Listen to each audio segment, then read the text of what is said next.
Hello, everyone, and welcome to another episode of Hotline League. It is raining in Los Angeles, and there's been no League of Legends, so it's going to be an interesting episode because, two unusual things are happening on this episode for this Monday. But let me go ahead and introduce my co-host, which is Cubby. Cubby, how are you doing? I'm good. Also staying dry, but we did have challenges running this weekend, so I was keeping busy, and I don't know, excited to sit down with these guys, and definitely a staff that I feel like has outkicked the coverage where we expected them to be. So I think it's a good chance for everyone to kind of ask them what's going on in their camps. No, I think it's going to be a very good Yeah. one. I will ask really quickly. So, are there more weeks of challengers than there are LCS weeks now because of this giant gap? Yeah, and we play remote, so we don't need the studio. So we're fine. We have an 8-week season, single round robin, best of threes. So we're 5/8 through our season. Wow. Yeah. All right. Well, A week going. fantastic thing to hear that we now have more. They should have advertised that a little bit more. They should have been like, "Yo, you can watch challengers." We made an ad. We ran an ad, and LCS retweeted it. But I think the Fly Show match was advertised more than that, which was also fun and for a good cause. So yeah. Yeah, and you were casting that, right, or working it? Yep. Nice. Yep. Cool. Well, let's introduce our guests for the evening. We have more of them than I think we've ever had before on the show. So much so that they're squeezing into boxes. But we gave Goldenglue his own box because he's got his guns out tonight. And we need to make sure that he's got space for those. Goldenglue is here. Goldenglue, how's it going? It's good, man. Yeah, letting my body breathe. Thank you for shouting that out. Letting my body breathe, he says, as his introduction to the episode. What is your, for those who have not been keeping up with you, what are you doing these days? Yeah, so I'm the head coach for 100 Thieves LCS. Previously, I was the coach and GM for DSG last split when we won. And yeah, just been coaching League of Legends. Nice. All right. And speaking of 100 Thieves, we have our next guest up, Joseph. Joseph, how's it going? I'm doing good. I don't have my guns out like Grayson, but doing good. Yeah, fantastic. Do you want to tell everybody what your role is at 100 Thieves? Yeah, so I'm a general manager for 100 Thieves LCS. Been at this company since like franchising, and just very excited to be here today because I think we share the sentiment, but I think the fans do too. Like we're super happy about this roster and how it's doing, so really excited to get a chance to talk about that a little bit. Yeah, outperforming a lot of expectations, and I'm sure a lot of people will call in either way to talk about that. And then finally, we have Spookz returning the show. How's it going, Spookz? Going well. Been grinding hard lately. So yeah. And what is your role at 100 Thieves? I am the strategic coach. I was previously the head coach of Golden Guardians before our obvious little situation. Our obvious situation. We've moved on. Moved on. What happened? Okay, what happened for you in the off season? Because I don't think you've done, or maybe if you have, I haven't caught them any interviews or whatever about how you ended up over at 100T. Yeah. So obviously, off season was pretty brutal. Like we kept getting a lot of information on the Golden Guardian side that it was going to work, and then it wasn't going to work, and then it was going to work. So it was really hard to like figure out my personal situation. But I kind of like late in the off season, I was fortunate enough to get an opportunity with 100 Thieves. So yeah, that's kind of it. Did they reach out to you, or how, Joseph? Did you reach out to Spookz as a means of saving him? I mean, I think when the GGS thing blew up, we were definitely interested, but for the coaches, it was mostly just Grayson, making sure like he had a candidate that was like a really good fit for him, because I think that's just like the most important. Nice. Okay, so Grayson, you were the one that pulled Spookz in. Yeah, I think it was like almost day one when I got the Golden Guardians news. I just called up Sam and got like the update from his situation, and I pretty much knew I wanted to work with them already. We were like just at the beginning of starting applications for our assistant coach, and to me it was kind of a no-brainer to pick up Sam, and it basically told him almost the first call was like, if you want it, it's yours. Obviously he had to figure out his situation, but worked out. Yeah. Awesome. Well, super cool to have all three of you on. It's the first time we've ever had three folks on, I believe, at the same time, at least for an entire episode. So it's really cool to have this happen. And shout out to Joseph for reaching out to me a couple of weeks ago and just saying, like, hey, we'd love to do this, especially during the break.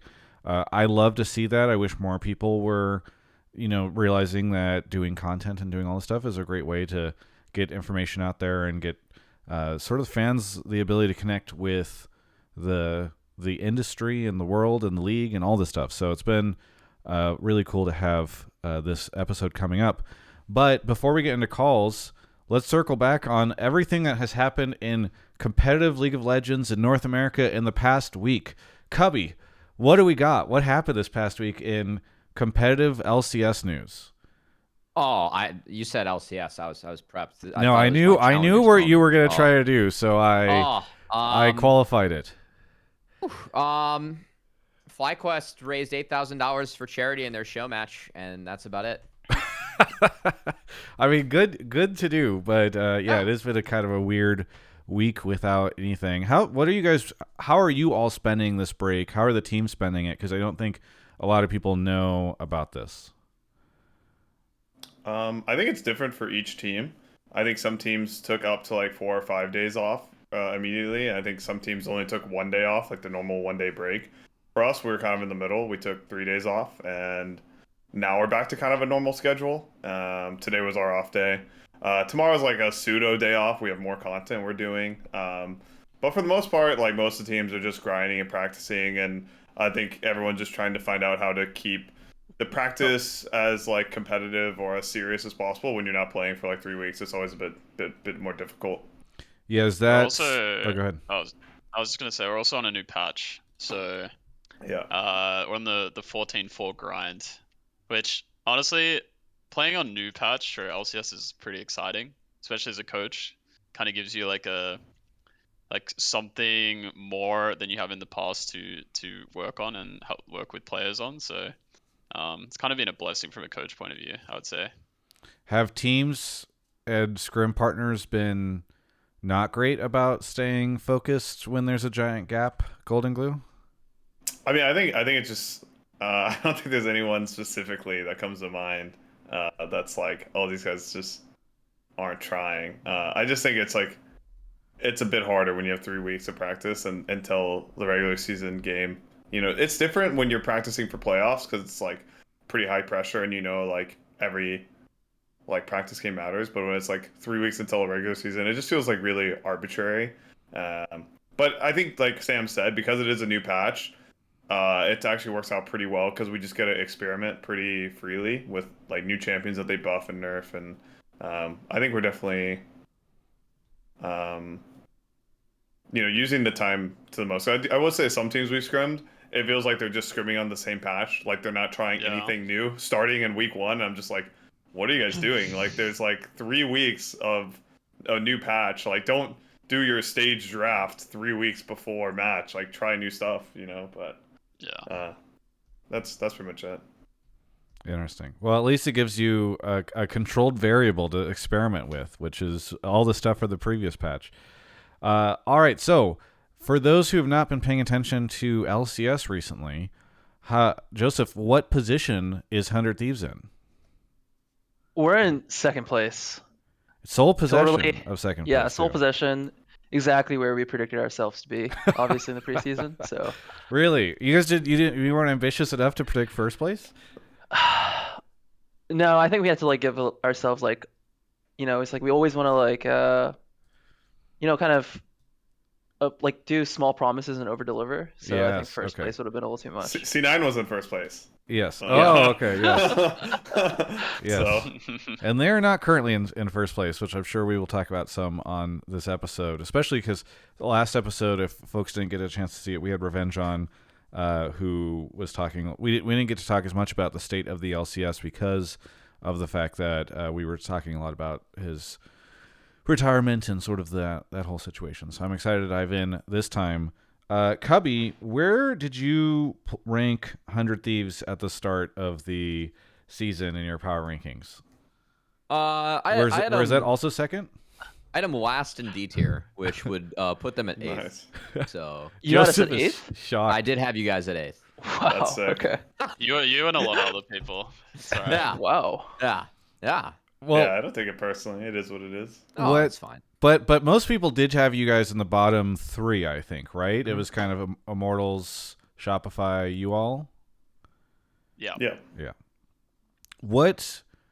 All right. Well, we'll get into some calls here in a second. But Cubby, if you have any questions or anything you want to dive in on with them, especially on like roster building or what these first couple weeks are before we get into those calls, that'd be kind of cool.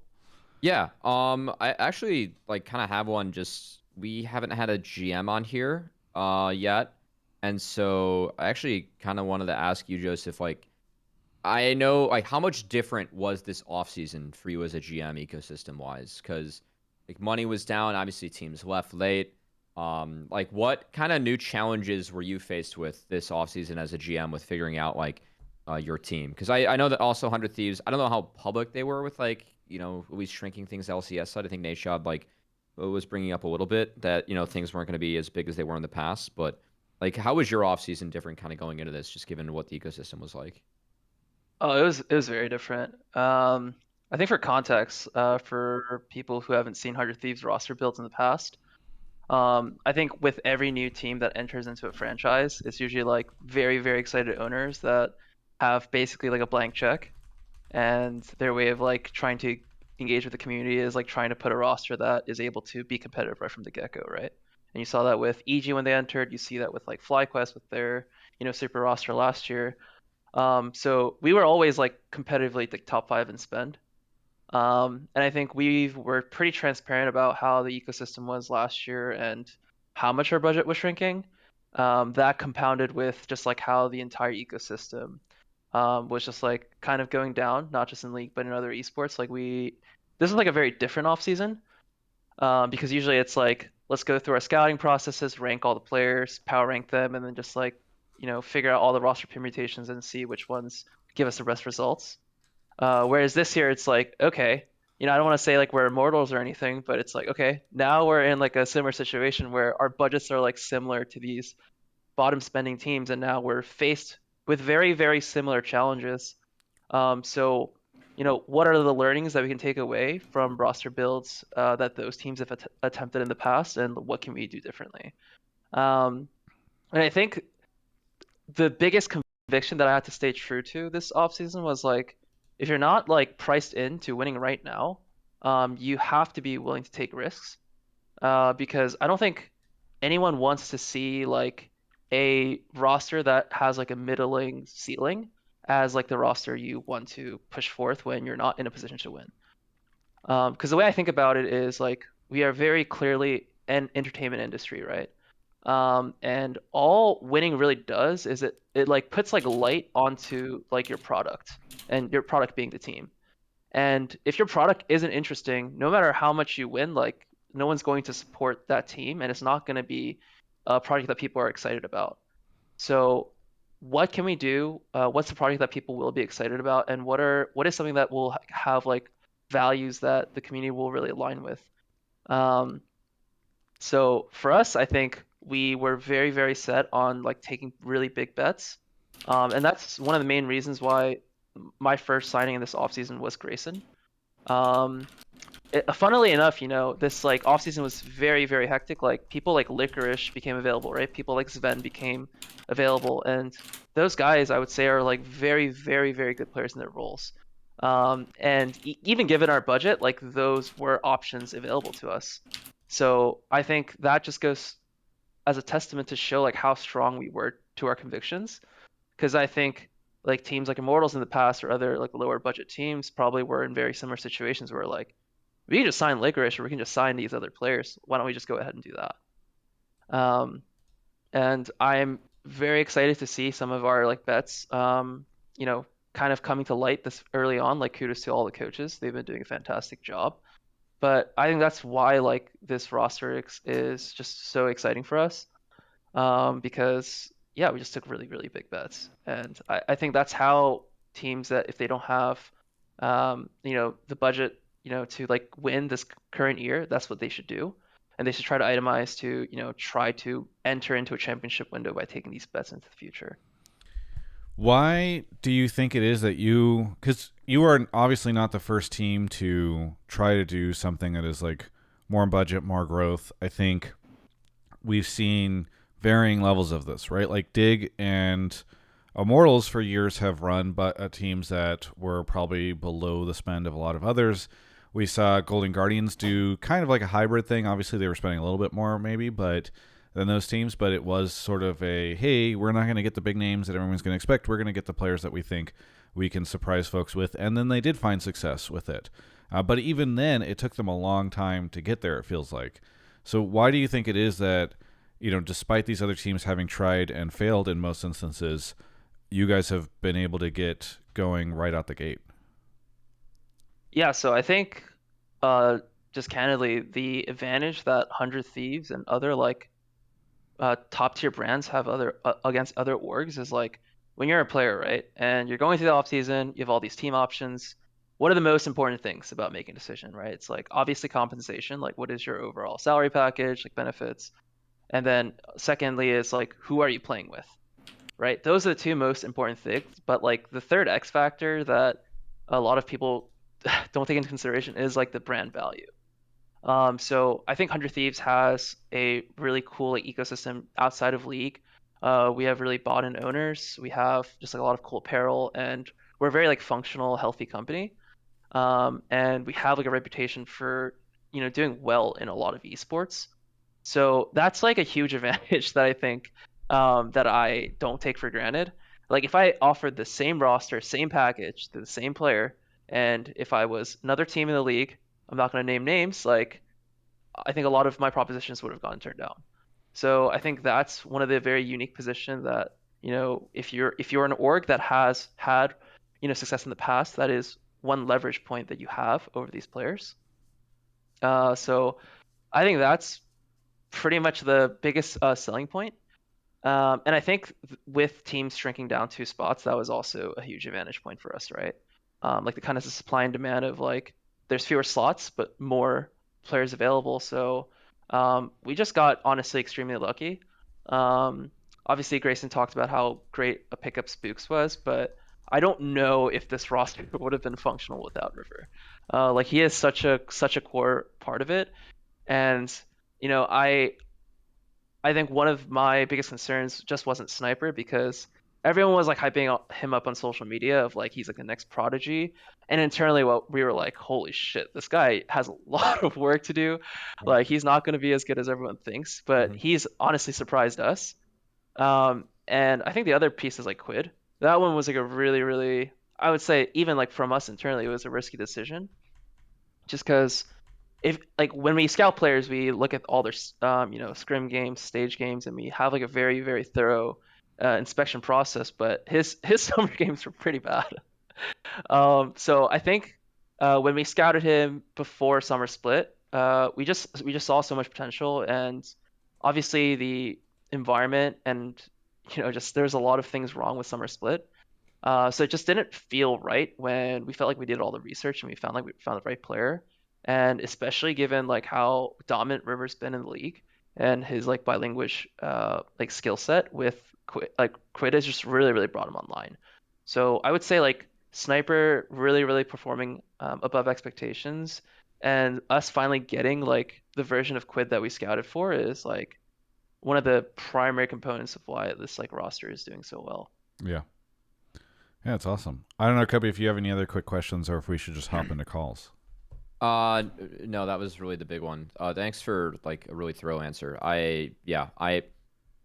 It's been really fun seeing. I knew Sniper was a fast learner, just because he came through our ecosystem, but I've also been really pleasantly surprised with how quickly he is really actually taken to the stage.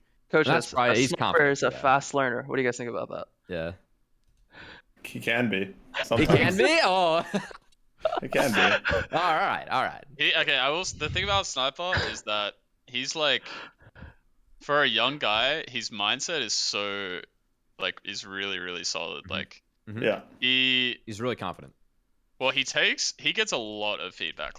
When I say a lot of feedback, this guy is getting grilled 24/7 every single day. every single review that he takes it like a champ, and he's constantly working on the things that people give him. That's his biggest strength.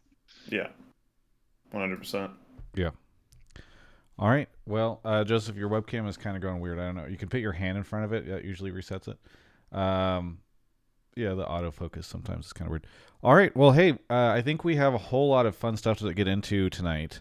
So, Cubby, do you want to go grab our first caller? Yeah. I don't think we need the spiel because I see we already have some folks. We do. Yeah. We could use some more, though. So if you do want to participate, you can go to discord.gg/Travis or type !Discord in the chat. Tag me with your takes. Make sure you tag me and not the role, because the role tags Mark Z too, and I don't think he wants notifications tonight. So, yeah, if your take's good, we'll pull you, and then you get a chance to talk with the 100 Thieves crew. Should be a lot of fun. So, yeah, will hop up and grab the first caller. Mark is no longer has the same role as you anymore. All right. He's lost that access. Thank you for flagging it. And by the way, if you are a sub, first off, thank you for being a sub. Doing so actually really helps, especially in these trying esports winter times. My budget has probably shrunk even more than Joseph's did in the off season. And you can get access to the subtopics chat where it does move a little bit slower, and so you can put your take there, and that is another great way to get on the show. So thank you to all of our subs. Cubby, you want to go grab... Oh, Cubby's already off to grab the first caller. So thank you to, in the meantime, the Catman for gifting up 5 subs. Asolb, Mr. Dr. Enchilada, Ketosa, Sour Eggs for the 1 year, MBR for life, Apple Thief, Hust Bust, Numi Goes Rars, and EMBW. Thank you all for the subs. We got Ezra here. Ezra, where are you calling from? Hey, Travis, I'm calling from around Tampa, Florida. Nice. What do you want to talk about on the show? Okay, so my take for the show is that 100 Thieves' success is a great example of how coaching staff plays a huge role in a team's success, and that organizations focus too much on individual players over their coaching staff. Awesome. Do you want to elaborate a little bit on this? Yeah, so I think the big things to take away are part of your discussion with Revenge even last week, talking about some of Cloud9's current problems and how small their coaching staff is for this year. And how amazing teams like Energy did last year, and a lot of them credited it to having individual positional coaches and just one of the biggest coaching staffs. And then, of course, with Goldenglue and 100 Thieves coaching staff on tonight, it kind of also shows that I think a lot of people undervalued 100 Thieves going into the split. And not to say any of the players aren't amazing or really good at their roles, but I think a coaching staff really gives direction to a team. So rather than just throwing to you, Joseph, and letting you be like, yeah, coaches are great, and I'm sandwiched between 2 of them right now on the show, I think, let me ask you, where are the limits of coaching, right? So obviously you ended up picking up 2 great coaches. You've given credit to both of them already. You know, where can coaches help versus where does it come down just to the roster? Oh, wow. So, okay, no, I'm not going to take anything away from the coaches, obviously, but my philosophy for competitive success over the years has been basically 50% of your success comes down in the off season. And I think that just comes down to, correct player selection and then making sure the coaching staff has buy-in with those players. So I think his point is totally correct. Like when we built rosters in the past, we are very much like figuring out who scored the highest in each of these like player categories, and we just like rank these players like 0 to 100 basically, and we just choose the players with the highest score and then hand them a paycheck and we call it a day. But I think I've over the years have really undervalued like a culture being a really big thing, and honestly, I've worked with Grayson before under Thieves Academy. And I think that was one of the main reasons why he was such an attractive candidate. He has like just a really good grasp on like the personal / emotional side of like just connecting as like people. And I think that's just like a really important quality with any roster, but rookies primarily, because there's just a lot of like challenges with the psychology of like playing on stage for the first time, nerves, and then I just think he has like a really good background of being like a North American player that's hopped between like the challengers and LCS ecosystem as well. So I think that was like one of the main highlights. And I think when it comes to like roster synergy, that's also something I didn't really value in the past, to be honest. And I think if you look at Mad Lions as well, like you can argue that they don't have like the best individual players in their roles, but I think one of the reasons why they're succeeding is they brought like a culture and a roster that was already like functional in another ecosystem up like all together, right? So I think that was also one of the reasons why like Meech is also picking up pretty quickly in the LCS. Is because he already has like a pretty solid relationship with Grayson, and I think he has like a really safe environment where people are allowed to like fail. And I think that's like the main thing that the coaches have really fostered well in this environment is like they know that we're like kind of like the underdogs, and if you look at our games, there's a lot of fighting, there's a lot of throwing, and it's very, very exciting. But I think that's is because the players aren't afraid to fail. I think with a lot of veteran rosters, it's like they go on stage, they're playing not to lose. And these guys, they're like playing to win. Like it's every day at the LCS is like a new, exciting, bright day. It's not like just another day at the job. And I think that kind of energy is also like super viral. So yeah, I think coaches, just the culture aspect, I think that's something that these guys have really brought that I've really, really undervalued in the past. Yeah. Grayson, question for you. I mean, if the caller is correct and coaching staff is hugely important and it brings about a ton of success to a team, then the inverse is true, right? If a team starts to fail, a lot of that is also on the coaching staff.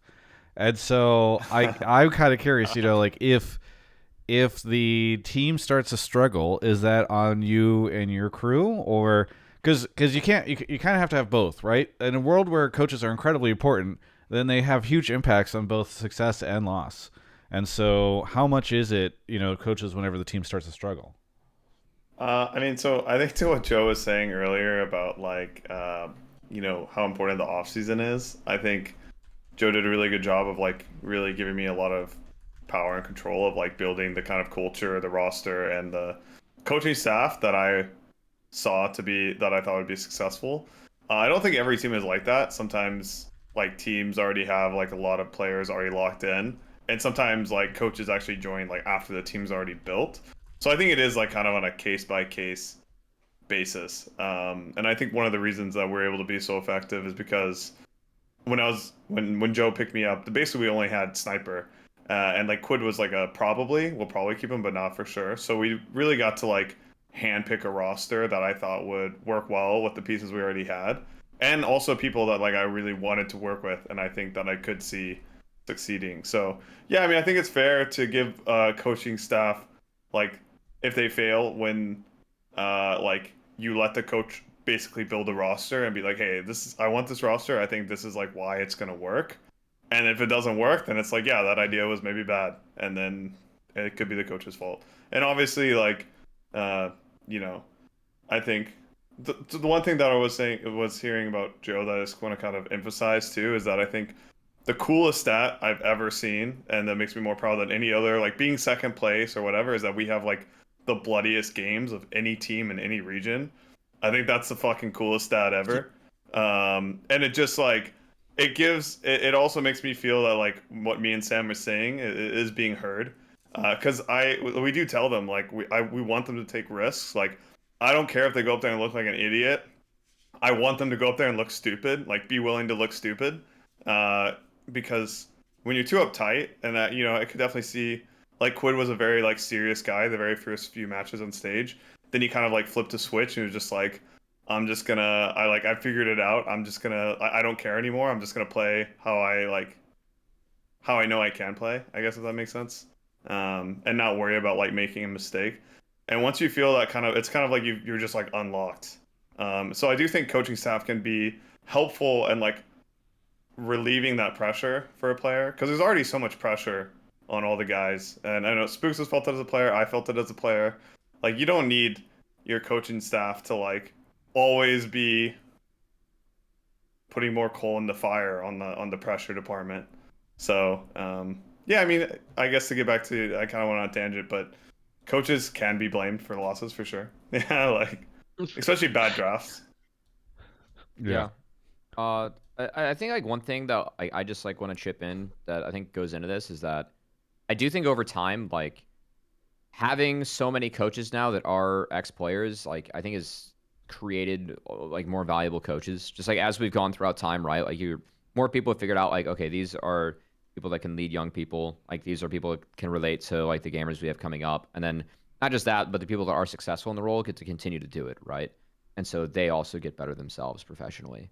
And I think that's something that like is also somewhat had an impact on the region, like how coaching has evolved too. Like I think like the last few years there's been like a much bigger push to be like, hey, like, can we support all the players we have on the team rather than like, hey, what players do we have, right?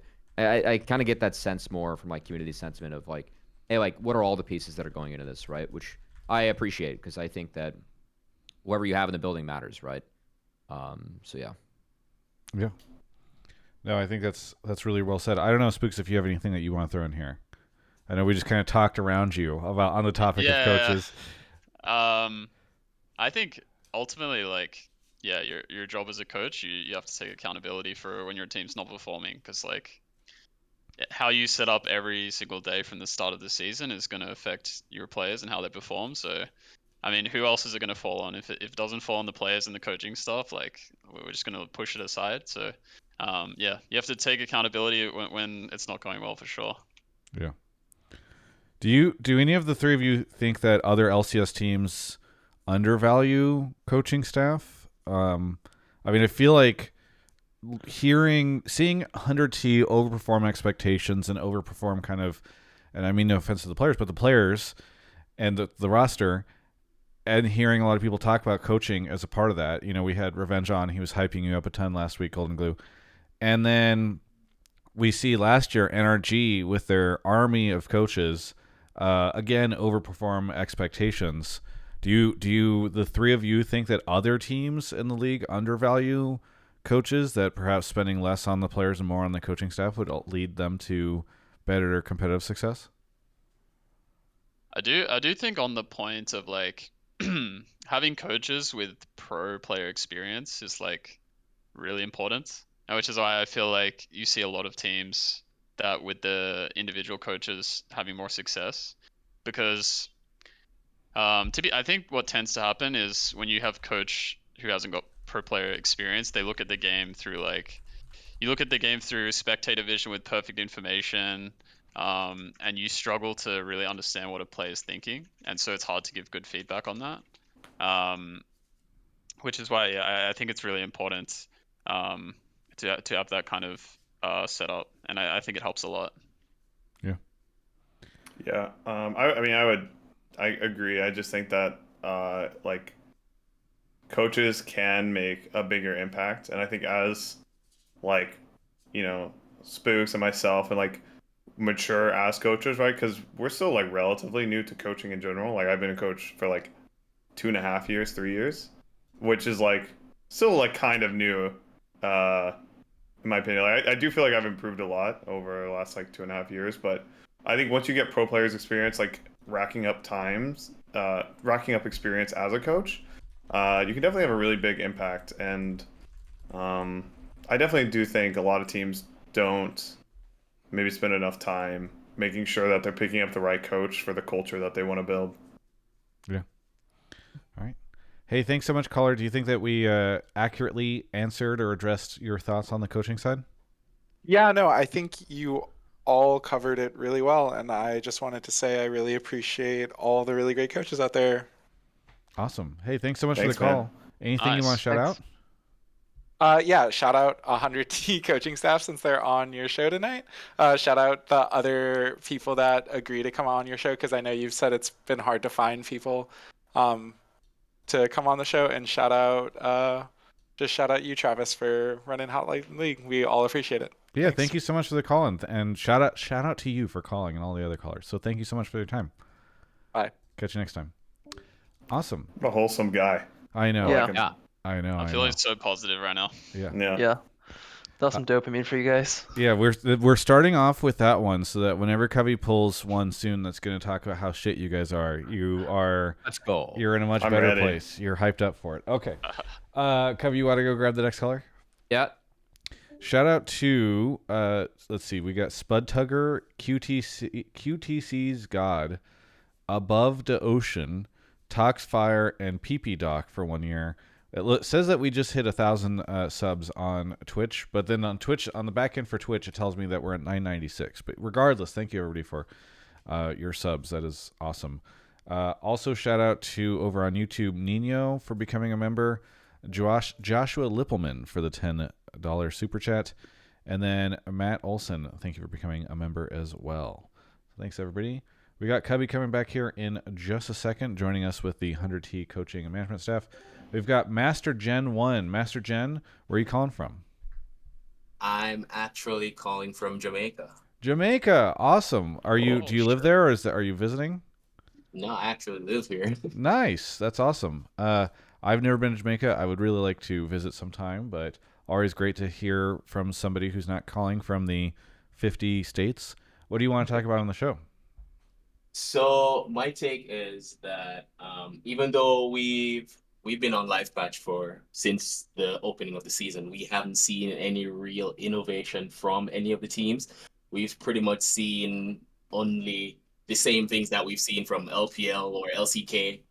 They're just mirroring the same thing. And even though there has been sort of innovations from some of the coaches and their teams, you can see where some of the quote unquote frauds are getting called out now because they can't really keep up with the newer meta that we're pushing right now. Who are the frauds in your estimation? NRGC9. Okay, NRGC9. All right. So let's address two sides here. One, the frauds, and two, the to the situation with not enough innovation. Before I throw to the 100T folks, Covey, do you think that we're seeing any innovation in the LCS? Is the LCS innovating or just copy pasting? I mean, I'm gonna say like it is kind of hard to like innovate when there is so much global league being played. Like it's kind of hard to assign like, all right, these guys came up with this, like this region came. But we're up with first, this, right? We are first. Well, like first to playing Smolder, first innovating. To, yes, like, exactly. You know, like we're gonna play Smolder with like like the items that everyone's building in solo queue. Is that like truly innovating, or like we're gonna show off the builds like we already know about? I don't know. I think that some teams have had like some unique reads. Like TL is playing Asold in LCS and Challengers, and it's actually like been played in pretty good positions, I think.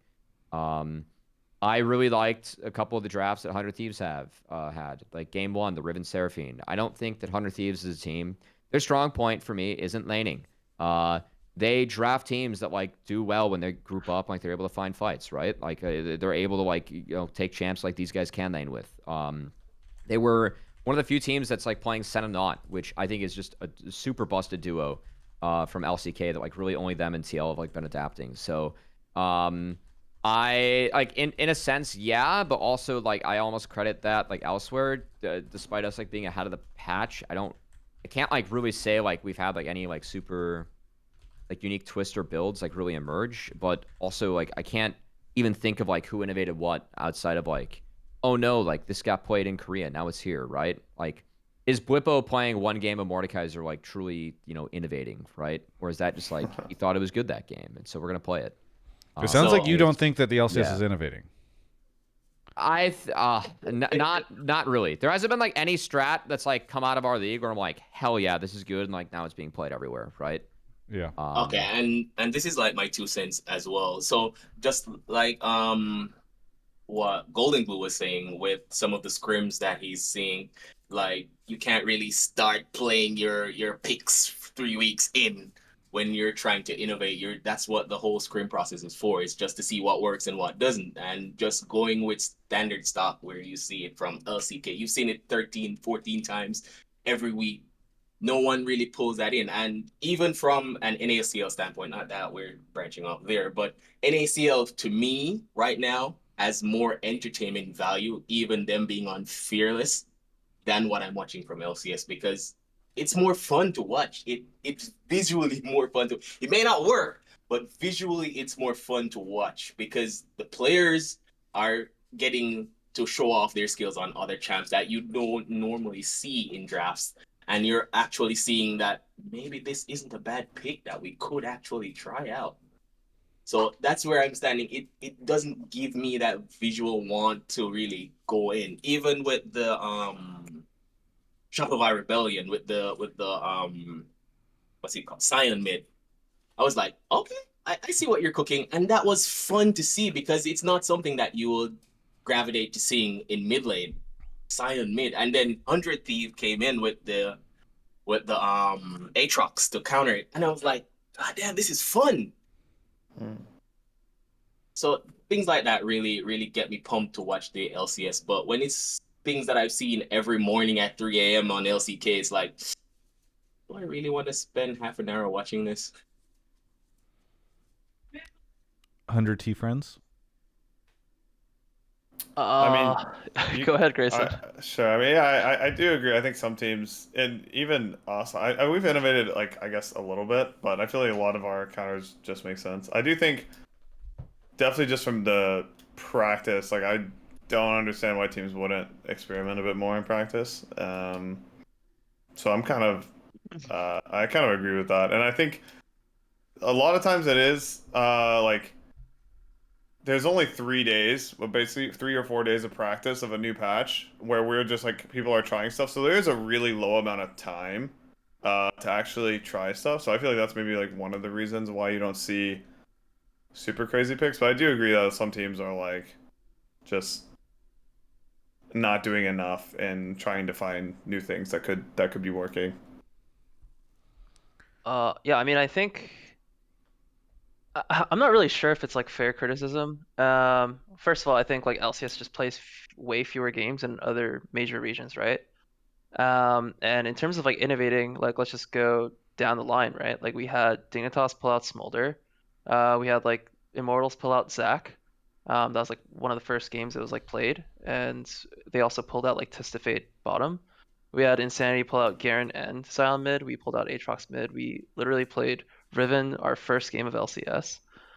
So when it comes to like, I think like these interesting picks, like yeah, as a GM too, like I love watching like these new picks and the entertainment value from those picks are great. But at the end of the day, I think like teams are here to like win.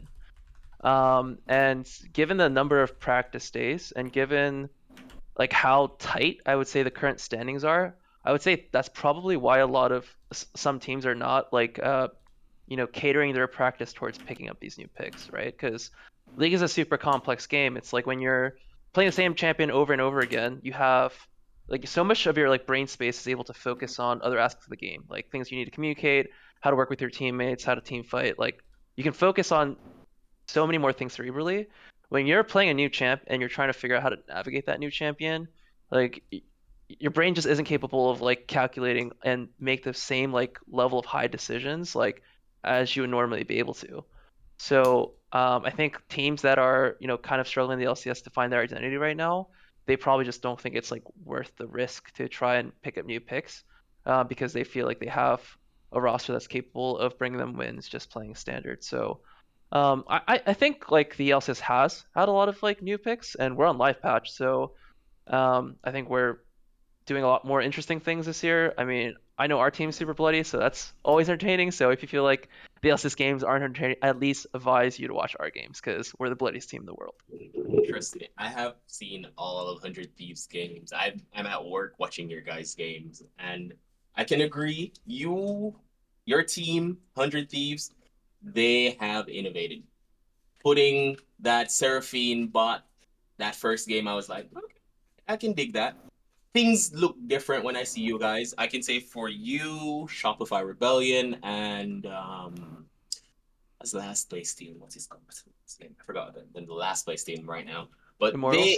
Immortals, even though they aren't performing as a team would expect them to perform at that level, you can see where they're trying to innovate. And I appreciate you guys putting in the work to make these matches entertaining. I get what you're saying. The headspace to learn a new champ and going in and doing all of that, isn't really worth the risk.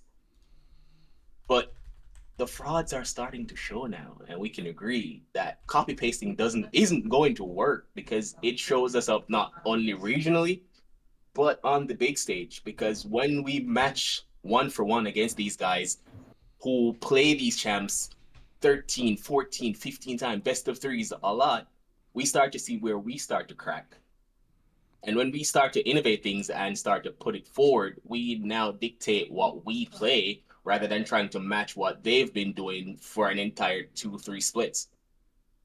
So that's where I think you guys are leading right now.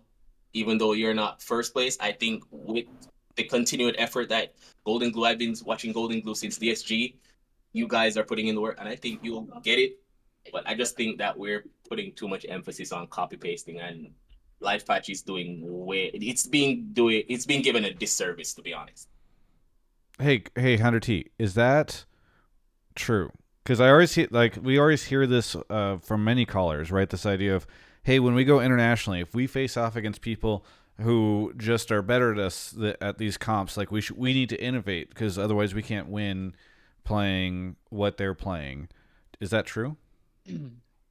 I think there's two sides of the coin. I think there's the meta champions are meta for a reason. Like there's some champions like we'll use Senna for example. Like Senna is just so strong in almost every situation, and it's like you just can't ignore that champion being in the meta. You have to draft around that champion.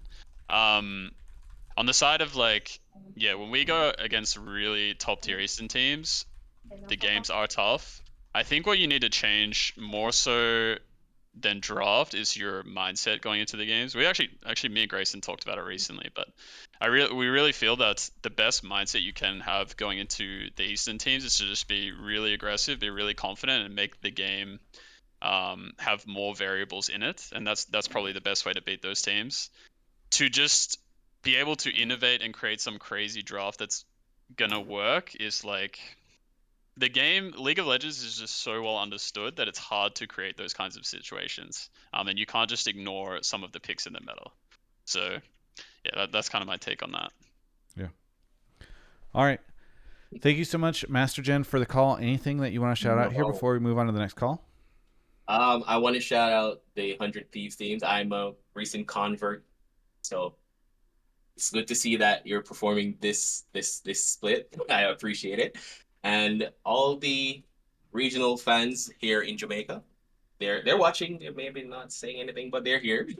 So thanks for having me. Yeah. Awesome. Nice. Thanks, man. Thanks. Calling in. All right. I think we're ready for the next caller. And by the way, we do have some space for folks who want to call in if you want to put your take in the pleb topics or subtopics chat. Also, I accidentally moved Goldenglue out. Okay. Sorry about that, Grayson. But yeah, if you want to put your takes in there, go for it. Cubby will keep an eye out for it. I see Yanya in the chat, who likes to always be a troll in the Twitch chat here, talking about how Mark doesn't do anything and he's just doing PR videos. Yanya, you should come on the show. We'll have the conversation here, and I will be respectful. There's always the opportunity for people. It's always funny to me when people show up in the call-in show and then just try to pick fights in Twitch chat. I'm like, the whole point of the show is for you to call in and have the conversation here. It's a call-in show. But yeah, Cubby, you want to go grab the next caller? Yep. Thank you to, let's see, Rice Bowl, Stizzle Swick, My Beautiful Banana, Gaiden TV for 60 months. Thank you. Hammersmith, N Stowers, M. Lewis No. Thank you to all of the folks here. Yanya now being silent. Hopefully they're logging into Discord and putting their take into one of the chats. All right. Covey should be back here in just a second. Are you guys get back to scrims tomorrow, I assume? We have our content day tomorrow. Oh, content day. Okay. What content day for 100 Thieves then, right? Yes. Do you guys have one of those a week? No, this is like a special one Okay. that we're doing for potential sponsors. But yeah, we usually have like a content block set out once a week. It's like a 2-hour block right after scrims. Yeah. Well, that's good to hear. All right, we We're got our doing the next caller content. here. Oh, go ahead, Grayson. What were you gonna say? Oh no, I'm just saying. Yeah, I feel like we're just doing the content. I was just gonna. We got Tim here. We fucking love our content. Yeah. Tim is calling in. Tim, where are you calling from? Hey, I'm calling from Jacksonville, Florida. Jacksonville, Florida. Are you calling in on like a cell phone? No, it's my AirPods. Just some don't sound good. Sorry about that. No, it's okay. I just love it because this is one of the few times in the history of the show where it sounds like it's a radio phone call. So it's we are But it truly sounds like on sports my talk end, radio too, now. which is super weird. Yeah, no, it's fine. What do you want to talk about on the show? So I wanted to talk about Sniper and the public discourse that I've heard, especially from like other top laners in the league, is that he's quote unquote really good at his champs, but not so good off of his champs. And I was wondering, especially they were talking about it earlier about how they were actually surprised how well he's doing. If after the 2-week break and going into playoffs, if that's something that they see as like a strength. Like, I watch a lot of LEC and like Merwin's like unique picks and Broken Blade and like, just the top laners that have confidence and they do these like crazy picks. And I kind of see that, not crazy picks, but like when he's playing his stuff, he's getting solo kills left and right. So is that something that's a strength or something that you guys look at as an area that other teams might try to target and take advantage of? You want to get this one, Samuel, or you want me? I mean, I've got a little take on it. I think it's kind of like a funny narrative that like the other top laners are saying about Sniper, because if you look at it objectively, he's just done well on the meta picks so far. Like, it's not like all the top laners are like, yeah, he just plays his own picks well, like, la la la, but like he's just doing well with the meta picks. I don't think it's like there's no crazy thing to it. I don't think there's like he has some like insane weakness that we're unaware of. So yeah, it's surprising to me, I guess. Yeah, I think I would agree. I think it's kind of funny that like a lot of top laners are like shit talking Sniper, and it's like I can only play as few characters, but then they're just getting like solo killed by him.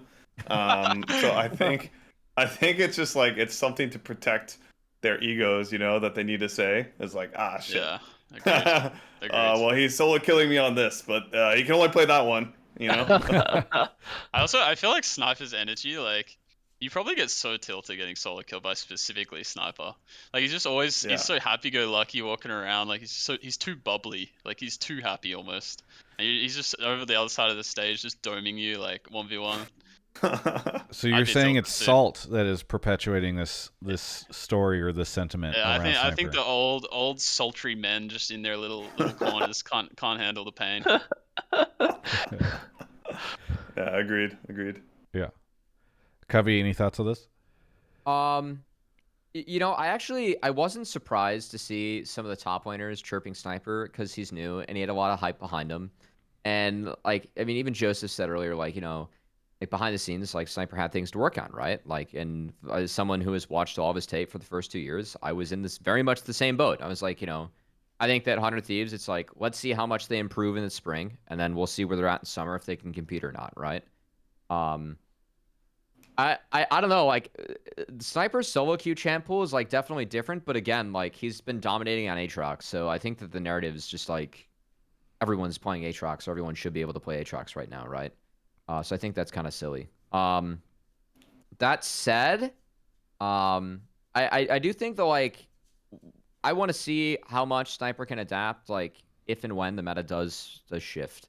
I think that this meta actually isn't, like, Cassante and Aatrox being in the meta is, like, I mean, it's good for a lot of top laners, right? I don't want to be like it's specifically good for Sniper. I'm really curious, like, what happens, though, if all of a sudden, like, Fiora's meta or Aurelia's meta and how fun things end up looking up there. And if top laners, like, now start to see that as, like, oh, crap, I can't keep people with him in this champ either, right? Like, it looks pretty bad if, like, I know his champs are like, the Aurelia, the Riven, the Fiora, the Jax, like, a lot of his solo queue stuff. So, like, his Aatrox is good, but, like, when you're getting slammed by his Aatrox and you're like, oh, this guy just like, play his champs. It's not exactly a good look when he's not even playing his champs, besides, like, the first game he played Riven, right? So, yeah, I find it kind of funny. But for what it's worth, Sniper has very much surprised me with his play, too. I thought that this would be a growth split. So, yeah. It's definitely a growth split. Yeah. He's still growing. Oh yeah. I'll tell you that from the He's a grown inside. boy. He's a grown boy. He's But- grown everywhere. If, But I think you know, what Cubby's like, this is all he's outperforming all your expectations, right? You all said that you didn't have expectations that he would do as well as he's done. And Cubby, it sounds like you were the same. Yeah, no, very much so. I mean, don't like. There's still at least one wave that he takes that he shouldn't take a game. But hey, I remember that from Academy too. So in that sense, it's like not much has changed. So Yeah. yeah. All right. Caller, did that address everything you're thinking? Yeah, pretty much. So basically, you guys don't necessarily agree with the public sentiment, but do agree he has a lot of area to grow.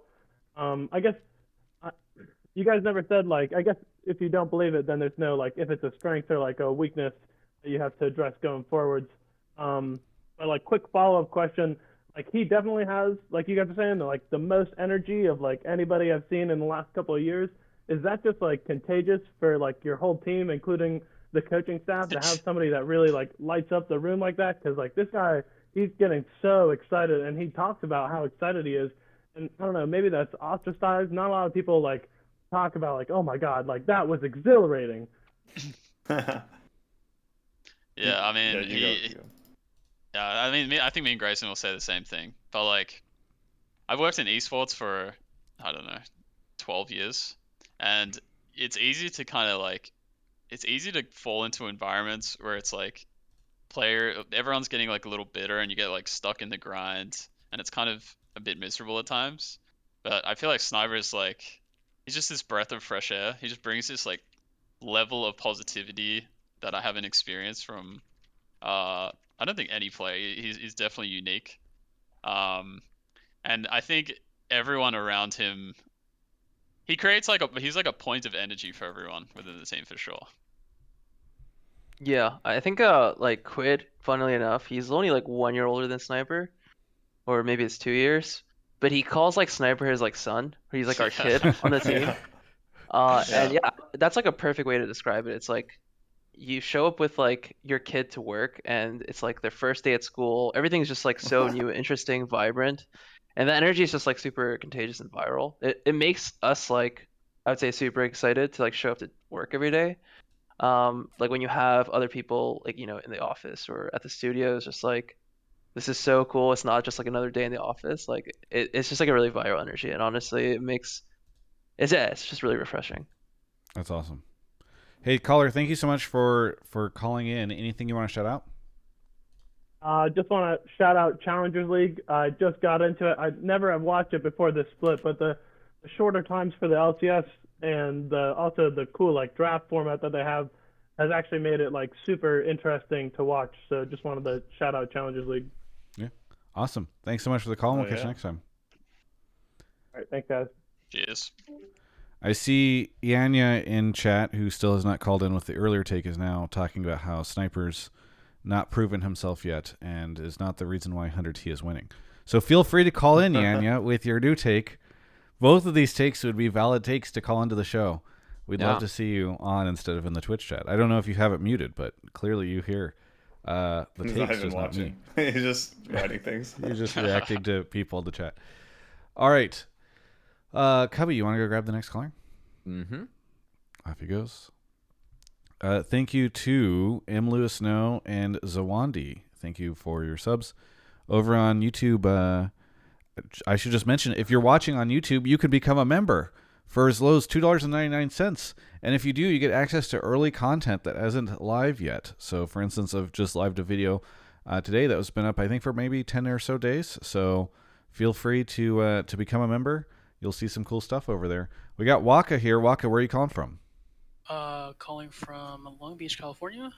Long Beach, California. What do you want to talk about on the show? It's a question for the 100T staff. How do we feel about the state of the league from a gameplay standpoint? I've been seeing a lot of people say that the games look more competitive from a mechanics standpoint. I really just want to see what your view is on this.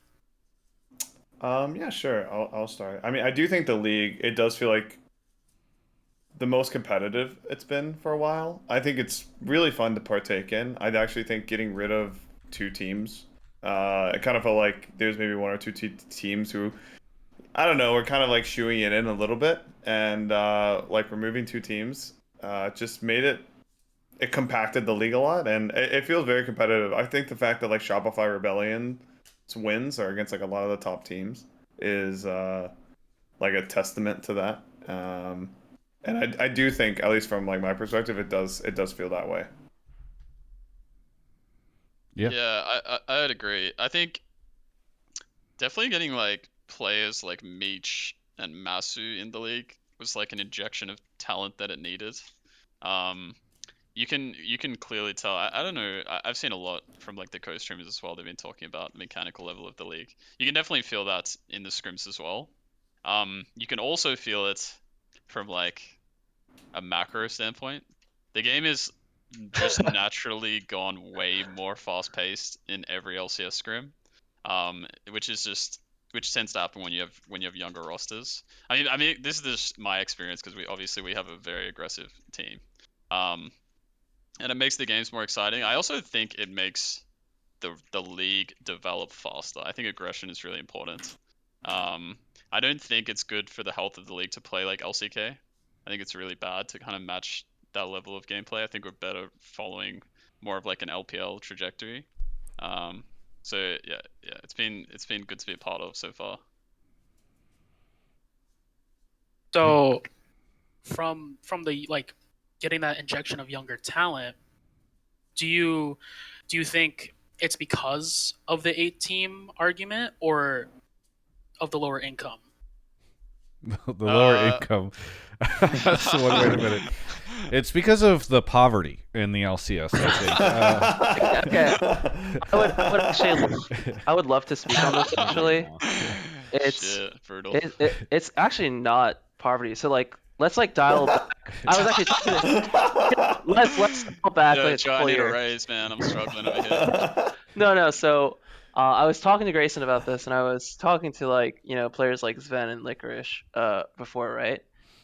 So let's like go back to like circa 2020, right? And you're an organization. There's so much VC money. If you fail, like things are gonna go downhill. And let's say like one end of the spectrum, you have these import top laners like Someday, Impact, right? That it was very public that they were making around $1 million a year, right? And then you probably had these like rookie top laners you could sign for like anywhere from like 100 to 200K for the first year, right? That's like $800,000 swing. So I think back then, if you look at like the price difference, there's actually a much higher argument for taking bets, right? Like that's like 9 times the value projection there. But you fast forward to 2024, and these like super like veterans that have proven themselves in the league, and the veterans like their salaries actually aren't that, the discrepancy isn't that much actually. So I don't think it has to do with the 8-team league. I think it's actually just organizational changes at like the top level. I think we've seen like a lot of waves of like coaching staff and management change at the organizations, and I think a lot more organizations are open to like taking risks, even though the financial like value isn't as good as it was like a couple years ago. So I don't think people are actually priced into poverty at all. I think people are actually priced into veterans because the veterans are actually willing to take very, very similar salaries to these like new rookies. So it's actually interesting that we actually ended up with, a lot of these rookies this year. Anero in chat says, "No more academy buyout prison. Let's go." It's true. It's so true. It's true. It's true. Is that? I mean, because you mentioned this, but is that how much of that is the buyout changes? Okay, so I can talk about academy buyout prison too. It's like, okay, so you're an LCS organization, right? Let's say on average your academy players are making like the league minimum to like 100K, right? So it's like already 500K plus like housing, everything. Like you're looking at like $1 million project, right? You look at like LCKCL, which has like insane players like Quid, Castle, even like Quad and Roamer are very, very good. They all came from that ecosystem, and those players are averaging like 20K a year. So like their systems are a lot cheaper to run, and they actually have competitive markets from like LPL, LCK that they can promote to, LEC, LCS, even ERLs. So it's like actually like a business that's like profitable for the organizations, right? And I think for LCS, because of like California minimums and everything, it's just like a very, very high expenditure. So when you run into that, and now you're trying to make Academy profitable, which is like the direction some teams wanted to take, that's when you end up in these buyout prisons. I also think there was a lot of like, I think it's a lot less now because the entire esports ecosystem is changing. But I mean, I was certainly of this mindset. It's like, screw everyone else other than 100 Thieves. Like, we're gonna do what's best for us as an organization, right? And I think now people are realizing it has to be more of a communal push to push things forward. And obviously the finances are are part of that. So yeah, like there is no academy prison. Like people aren't like holding people hostage, I guess. But at the same time, there was, there's certain like organizations that like academy players didn't want to go to. So Yeah. I would say like there's two sides of that academy prison. Yeah, coin. like there was definitely talk. Like I have talked to players in the past off seasons. Like, hey, do I go to like Immortals LCS or do I go to TLA, right, where I can maybe win that league? That was like a real decision that a lot of these players faced, and like there were some that didn't take LCS, right? Like would have taken a CAD. Like that's definitely a real decision that a lot of these guys faced. Also, like the buyout market just completely collapsed like within 2 years, because it used to be like 6-digit buyouts, and then it was like 2-digit buyouts or 5-digit buyouts, and then it was it was just gone. So it's negative buyouts. They dropped the entire team, yeah. We'll pay you to take these guys. So like in the past though, like a player like the caliber of Mishra Masu, I mean, 3, 4, 5 off seasons ago, like that could have been a 6-digit buyout for like orgs to look at, and those 6 digits, like it depends on like how much it is, but it would have been like quite a bit of money, right, for teams to spend, right? So I think that is kind of helping the players that like are good and clearly are LCS level, and like me watching the tape of those 2 players specifically, it's like, hey, these guys are good enough to play in the pro league. They can now do so immediately, right? And then you don't get like a couple others that are just sticking around for bonus years in a CAD winning, because then it's like whatever. I really like what you were saying, Joseph, about the sort of the mentality in esports changing and everybody kind of realizing that they need to work together, because that was really what it felt like back in 2012, 2011, like when I first got into it. Not to say that like Reggie and George were bros, but it was a lot more like, oh, we're building this together. And then I do remember like around franchising time, you talk to anybody, like you go to any team and you talk to the leadership at that team and you say, what do you think of this other team and the leadership over there? And they go, those fucking idiots, they suck so much. And they're just, oh, our business is so much better than theirs. I can't believe that they, like it was so toxic. And I think, a lot of those people have just left to do other things. But like one of the things that I think is very funny is I've heard that the team owner meetings are not nearly as hostile as they used to be with Riot, because I think in part you don't have, the kind of intensity, the fervor, all that stuff that was there even a couple years ago. So it's kind of off topic, but I was just kind of thinking about it as you were saying it, because I'm sure that hits. I not even considered the fact that would probably hit like the buyout market and sort of allowing players to move around and all that stuff, but it is something that I've personally seen and felt over the last year or two, as everybody's like, oh shit, maybe we all need to bundle together in this cold esports winter, because we saw what happened to Golden Guardians and we don't want to be next to catch hypothermia. Sorry, Spookz, I don't mean to bring up any... Nah, it's all good. I'm past my trauma. We all feel that way until one tough night. Okay. So brutal. Waka, is there anything? I know we've got off on a tangent here, but anything else that you want to ask here or add in? Necessarily. I'm just glad that management's shifting. It's great to hear. Yeah. But other than that, no. Awesome. Well, thanks so much for the call, and we'll catch you next time. Of course. Oh, any shout outs? Sorry, I almost didn't give you your shout outs. It's okay. Just a big shout out for all the guests that are coming onto the show. it's great to see like a schedule. It's cool. I check Twitter and I'm like, something hyped about, every single Monday. Yeah. So, thank you. Yeah, we're gonna do a better job of trying to. I mean, it kind of goes into what I was just saying. I do think people are more willing to do content now, probably because they have less content obligations elsewhere, because there's unfortunately less sponsors in the space, but also just because I think there is a desire for like, oh, let's all work together, which I think ultimately means that there's a better product for fans. So, thanks so much for the call, and we'll catch you next time. Great. Yeah. Have a good night. Have a good one. All right. I think we are ready for our next call. If you want to go grab them, Cubby. Yep. Thank you to Robert Bruce, 504 Caesar, Mike Danube, Bowen Chung for the 500 bits, and Death Gun. Thank you, everybody. Funny enough, when we started streaming on YouTube and Twitch simultaneously, I wasn't even sure if it was going to be worth it. And now what I see is that YouTube is almost has as many viewers as Twitch does. And Twitch viewership has decreased a little bit on the show, and I assume some of that is because some of those people are just over on YouTube. But it is kind of interesting to see that Hotline League viewership is now just kind of split between the two. So thought I'd share that for the folks who don't listen to or don't watch the show live. And also mention that you can watch it on YouTube if you want. So we stream those every Monday at 7 Pacific, unless something crazy pushes it to a different time. But our next caller is here. Traster, where are you calling from? I'm calling from Melbourne, Australia. Melbourne, Australia. Yo. Who What's would up? come from that country? Okay. What do you? Or wait, where are you from? Spookz in Australia. I'm also from Melbourne, Australia. Oh, there we go. All right. There it is. Cool. Nice. Yeah, Traster, do you yeah. know Spookz? It's like probably a pretty small city there, right? Couple. Oh yeah. There's no one. There's definitely no one in Melbourne. No. Couple hundred people.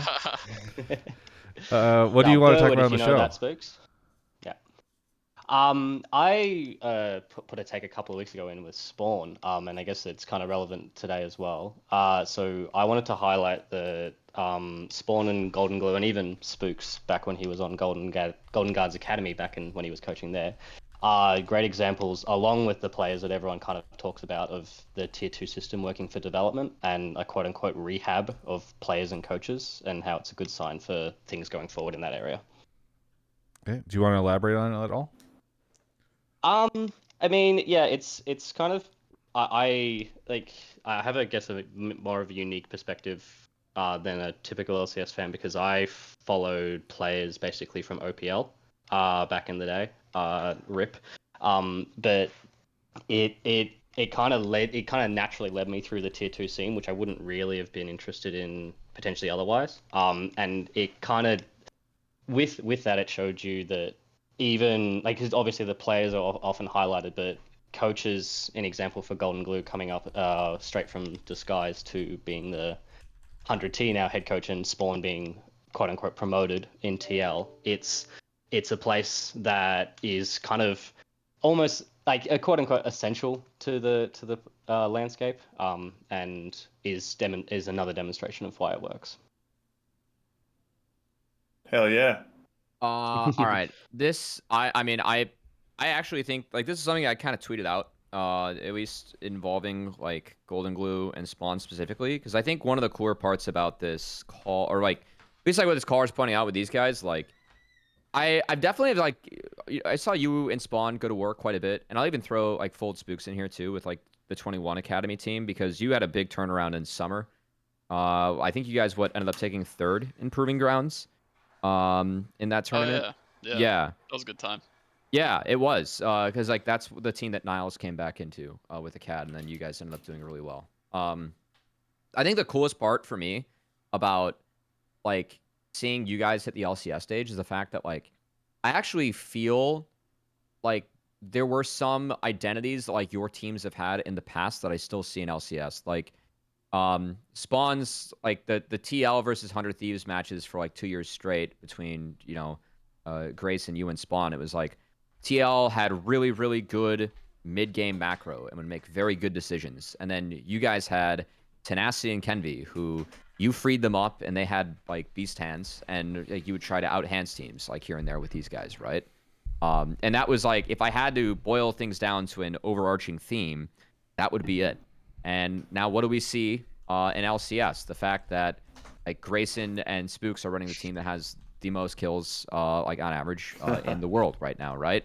I wasn't quite expecting that. I'll also say that Spookz, like that Golden Guardian squad, you really opened up the playbook, because if we want to talk about innovating, you guys were actually innovating Zig's bot at the time. Like Prismal was really, really good on that pick, and you were playing like these mid-game siege comps that were really big.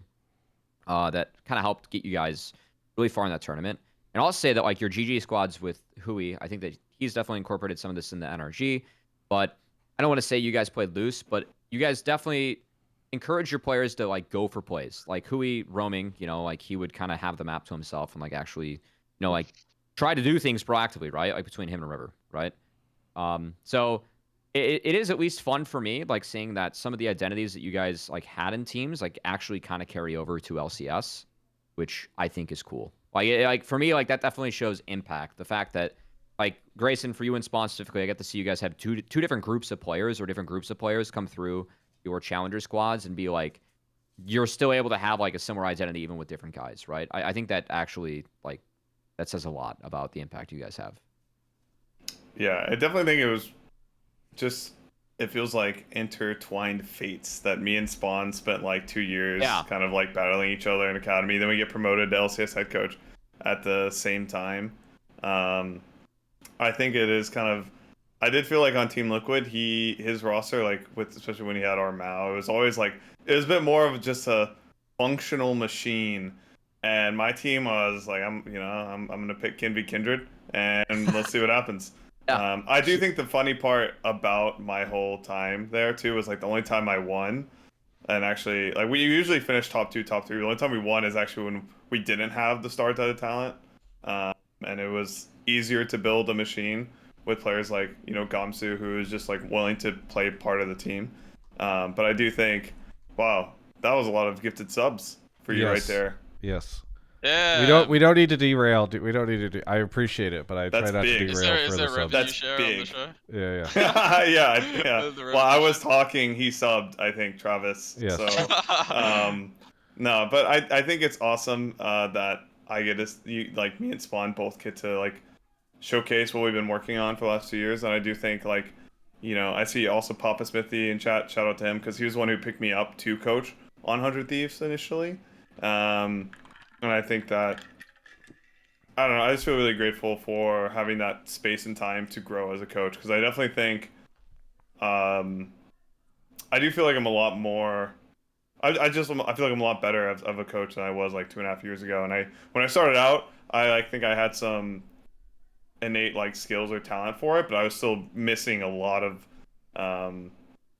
things that make a great coach. And I think it's the same thing for Spawn. I'm sure he's improved a lot over the last 2.5 years, and it's been definitely just an honor to play with him, and to have Sam, who's kind of ahead of me, I think, in some ways in the coaching tract, has also been super useful, because I feel like I've grown a shit ton this year in only the last 2 months coaching. Yeah. Actually, look at all those subs. Damn. Yeah, I know, they're popping off. Spookz, go. I think this whole conversation, I feel like I have, because Grayson mentioned he was intertwined with Spawn, but I'm kind of like intertwined with everyone. Like Papa Smithy, Grayson, Spawn. Actually, because when my last year as a player, Spawn was my GM. I get the impression that most of his teams in Academy were whipped into shape because he's just an angry old man. You gotta fear the beard. And then when he shaves his beard, he looks like Kermit the Frog, and he's not intimidating. What? So I need saw to see a side-by-side photo comparison now. I saw Spawn yesterday, and I think they must have been scrimming. Were you guys scrimming yesterday? No? TL? Yeah, we actually scrimmed TL. We were, yeah. Okay. I think I have some insight into how those were going, because I was at the AWTF playing Magic with everybody, with my Magic group, and we were in the kitchen, and I saw Spawn walk in to go get coffee, and I made a joke about him to somebody that was hanging out, and he did not seem to appreciate the joke. He looked like he was just going to get coffee. He was annoyed that we were there, and I'm honestly a little worried about the future of my ability to use TL as a Magic the Gathering spot on the weekends, because I don't think he was happy we were there. I actually miss Spawn's anger a lot. There's some really good moments. He'll know what I'm talking about. Shouldn't get into them too much. Wait, could you give a story? Give an example. Oh, dude. So I'll get into it a little bit. There was 2018, so my second last year as a player. I was arguing with one of my teammates who basically was bringing home girls from Tinder, and he was like, I couldn't sleep because you could, for obvious reasons. There was a lot of sounds happening, and then there was this one morning where basically we had an argument, and then Spawn just pulled him aside, and like me, FBI, and the other player who was there, I won't name names. Spawn just ripped into him, and then me and FBI are just sitting there looking at each other, like no idea what to do with ourselves. And then there was no more Tinder girls from that day onward. I'll tell you that much. That was the real pain train. Wow, some decent insight into what the coaching situation might be like over at Team Liquid. That's How much do you bring that type of coaching mentality into your? Because we all emulate, the environments that we grew up in. So, Spookz, do you find yourself channeling Spawn at times with your players? Me and Spawn we actually butted heads a lot at certain different times, but he's a lot more hard-headed than I am for sure.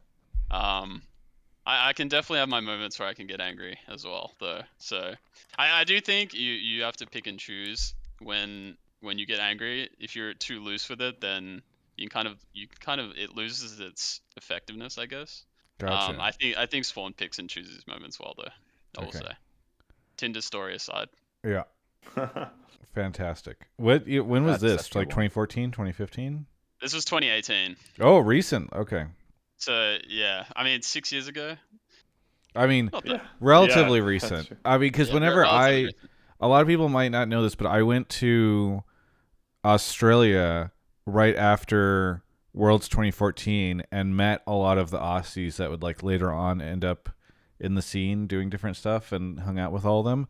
And Australian esports in 2014 was like North American esports in 2011 in terms of the state of the scene and all that stuff. And so I just have it captured in my mind as that. Maybe it just stayed that way for the next 4 years or so, but yeah, it's kind of funny. I actually do remember that.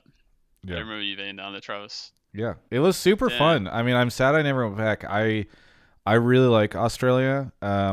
It is expensive and far to get to, but I don't know. Sydney is basically San Diego, so that's a bit of a.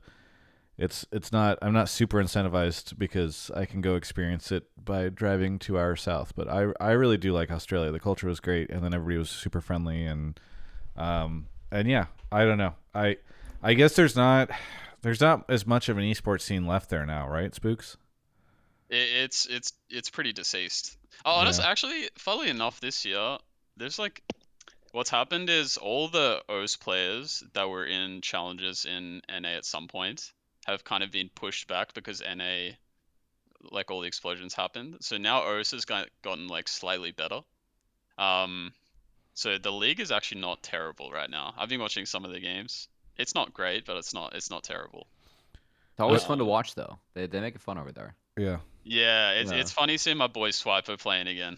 Yeah, Real Man Swiper. The boys. Big Swippy on the Rift. What? Yeah. Is there any infrastructure? I assume everybody's just working full-time jobs and doing this part-time, or because that space just got gutted, right? Yeah. Yeah, it's primarily everyone's just playing online, kind of it's just a part-time job essentially. Yeah.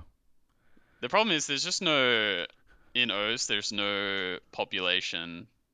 You can't even in solo queue. Let's say you're master tier in solo queue, you'll sit in queue for 30 minutes. There's just no one plays League. And it's not like regions like Brazil who are isolated by their own language. All their viewers are more incentivized to watch their league. Obviously, a lot of the Australian viewers, we even have one on the show, are more incentivized to watch other Western regions like NA and EU. So, yeah, it was kind of doomed before it started in a sense. Yeah. All right, caller. I know we've gone off on a sidetrack here, but how you doing? Do you feel like we answered your question here? No, that was great. That's all I really wanted. It was Aussie talk is always entertaining to my ears. Fantastic. I love your accent, by the way. I know. Listening to all the NA stuff and hearing the Aussie it's very nice to hear your voice, Spookz. It's the same accent, right?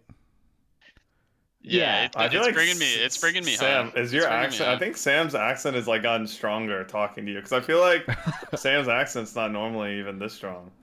I know when I go back to Texas, I get more of a southern drawl. That's for sure. Yeah, I mean, Swiper roasts me because like apparently when I've been saying corky lately, I've been saying like corky, like pronouncing the R, and then he just roasts me for it. Like he's like, you're not even Australian anymore. Like, yeah, it hurts. Could you give us a no? How do Aussies do it? I can't do it. Oh, like, the no. Yes, yeah, there we go. Like Nar.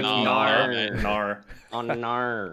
I actually say it every single time I say no to Sam. That's how I say it every time. Yeah, it hurts every time. Whenever Fast Fee was over here, we would always make that joke, or a good friend of mine, David, would always say it around here. It was very great. Now, okay. Thank you so much for the call. Anything you want to shout out? Yeah, I guess big shout out to all the Aussies in the scene. We got to keep the Australian esports dream alive somehow. So the more people that are present, the better. And I guess while we mention it, shout out to the LCO. You mentioned it earlier. There's still the skeleton scene. Is the LCO still going. So any support there would be great. Awesome. Well, hey, thank you so much for the call, and we'll catch you next time. See ya. Before we get into the next caller, we're going to take a quick break to talk about our sponsors for this episode, which are all of you, because we don't have sponsors for Hotline League anymore. Nobody does an esports. Yeah. And now's a great time to do this ad because everybody's just, for some reason during that call, maybe it was the Aussie talk or something, we started just getting an outpouring of subs. We had Tennis Guru with the tier 3 sub. And then, let's see, Karuka. And then Tennis Guru gifted 10 subs, which is what we were reacting to. Raz gifted a sub to Goldenglue, which I'm sure Goldenglue appreciates. Well, hey, I have no sub. Dude upstairs, sub for 40 months. Oh my God! I'll get to this one in a second. Adam, thank you for the 34 months. Raz gifted a sub to Spook Sucky Daddy. Energy 168, thank you for the prime. Lewis gifted 10 subs. Dr. King with the prime. And then over on YouTube we had Steven 19631 who subbed as an intern, then upgraded to associate. Awful with the membership. Cocaine Sniffles with the super chat, and then also a $50 super chat from Steven after the earlier membership. And while I was doing this ad, Ixbix came in and dropped 100 subs on the channel, which is super appreciated.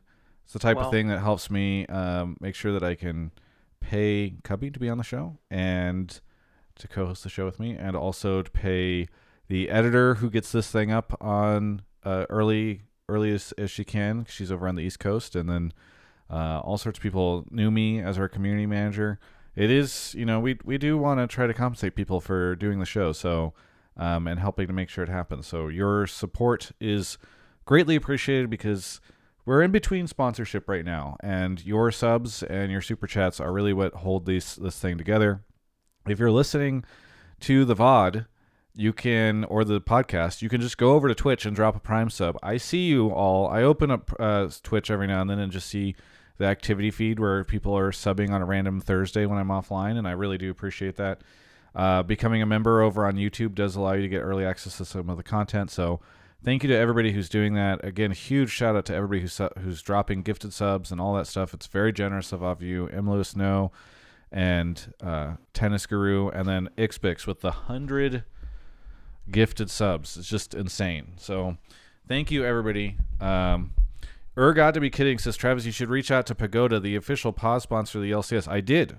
I DM'd them, and they said they'd get back to me, and then they never did. So, but if anyone has an in with Pagoda or any brands who are interested in sponsoring Hotline League, we have an audience that is excited and eager Can eat some egg rolls. Yes. During this break, you can talk about subs. Anything. We will eat egg rolls on the show. We will drink energy beverages. Actually, I know they don't. I don't think they've split off from 100 Thieves, but I do have a juvie in hand. But I'm open to any energy drink brand that's out there because we love esports sponsors, and our chat and audience loves them too. So yeah, somebody said, have I tried this brand called Tidy Cats? That is a 6-year-old reference. My God. Okay. I think we can get back into calls now. Yep. Thank you to our sponsors, all of you, for sponsoring the show.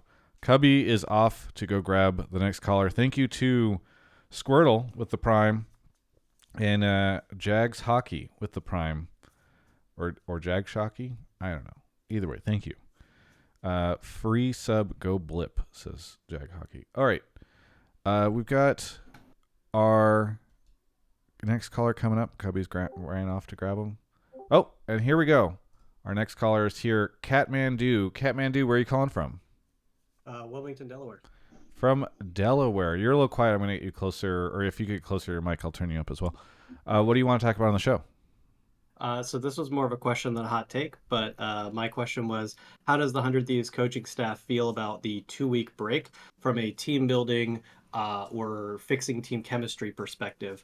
The idea here being that in most years and in most splits, a lot of teams will say that they can only band-aid issues week to week, and then it takes the end of the regular season into playoffs, or between playoffs into Worlds, or international events, before they can really fix fundamental issues. So regardless of how we got here, do you guys think this 2-week break is a positive thing or a negative thing from a coaching perspective? Also, is it a 2-week break or a 3-week break, 100T? I have no idea. It's more like a 3-week. Yeah, it's more like a 3-week break, which is pretty long. I would say like 2-week break is already, even a 1-week break, right? 3 weeks is pretty long. Mark, if you're listening, fuck you, buddy. Because I had, when he and I talked about this offline, I was like, it's a 3-week break. He's like, no, that's stupid. It's a 2-week break. And I'm like, Mark, everyone is going to call it a 3-week break. Just you watch. And here we go. It's a 3-week break. We all agree. Anyway, sorry. Go ahead, Goldenglue. Yeah. I mean, I don't know. I think it's a bit long. It's just kind of one of those situations where it is what it is. It's like esports is struggling a little bit. Valorant's pushing us out, and we can't use the stadium. That's basically what it feels like. But you just do what you can with what you're given, and I think it is a good opportunity to try new things. It's also a new patch, so like in terms of like, there were certain champions that were like, oh, we don't have enough time to pick this up between like 1 week of practice. Basically, you just try to play everything that you can and try to get as much new like tools under your belt. And I think that it's honestly a pretty like interesting time to experiment. And I do think, I mean, like we had momentum. We were coming off a lot of wins, so definitely I don't feel like it is in our favor that there's a big break. But you just have to do with it what you can. So I know Goldenglue, you talked about like earlier saying that all teams like probably should take like a couple days off in this break. I know that you went skiing. Did anyone in your camp like do anything fun with a couple of the off days that you had going on? Sam, did you do anything? I don't think any of our players. I played golf one day. Yeah. Oh, nice. All right. Yeah. Let's go. Dude, how many people play golf? I feel like golf is my secret rival for organizing hobbies in the space, because a bunch of people, I just connected somebody with Cubby so that they could go. Did you all end up going golfing? Yeah, they had their best rounds ever with me. So, yes. it's great. Yeah. And then so a bunch of people got playing golf. I'm just trying to get people to play Magic the Gathering. And the other 2 weeks ago, we went to the 100 Thieves facility to play, and Goldenglue was literally there and refused to play Magic with us, even though he plays Magic. We were having team activity. We just won a 2-0 weekend, like, and we were playing Jackbox together. I actually did want to play Magic, but should we tell them about our team bowling activities? Oh, we have like this really good tradition that Joe sets up for the boys, where every couple of weeks we go to the bowling alley and we wait in line, and then they tell us it's going to be 3-hour wait, so we go home. So It's actually happened twice. We've gone to the bowling alley twice, and then we just left both times. It's one of our favorite team activities. Oh, that's sad. Really helps the boys. Poor Joe. Oh no. I like that there was no lesson learned after the first time either. Did you at least call ahead the second time? Okay, listen. In my defense, it's a lot more expensive to make a reservation, but I think at this point we need to make one. So you say it's much more expensive, so it is the poverty that is holding back the LCS that one teams. is the poverty, yes. It actually was esports winter bowling. Oh no. Oh my god! In 2022, that reservation is booked, and right afterwards, there's a steakhouse that's booked. We have the whole bowling alley to ourselves. Fillet. Yeah, exactly. That's the 2022 esports spend, but in 2024, it's show up. Sorry, boys, couldn't afford reservations. We all got to go home. Oh, that's so funny. Well, that was great. You're all welcome to join my Magic stuff, and we don't charge for reservations, Joseph. So you could all hang out and draft if you ever want to. And by the way, from what I understand, drafting in Magic makes you a better coach. So it's a great better player potentially as well. You learn a lot about coaching and drafting and all that stuff. Just ask LS. Okay, where were we on this call? I'm trying to remember. Breaks. Team chemistry, what's working over the breaks. I do appreciate that you said some champs take more time to pick up. For example, TF saw a lot of changes, and TF is a little bit overtuned, and it's a different flavor of TF now. So that's one where I can assume it's going to take some time to figure out how to play with as a team, right? I think that that's good over breaks. I'm kind of curious though,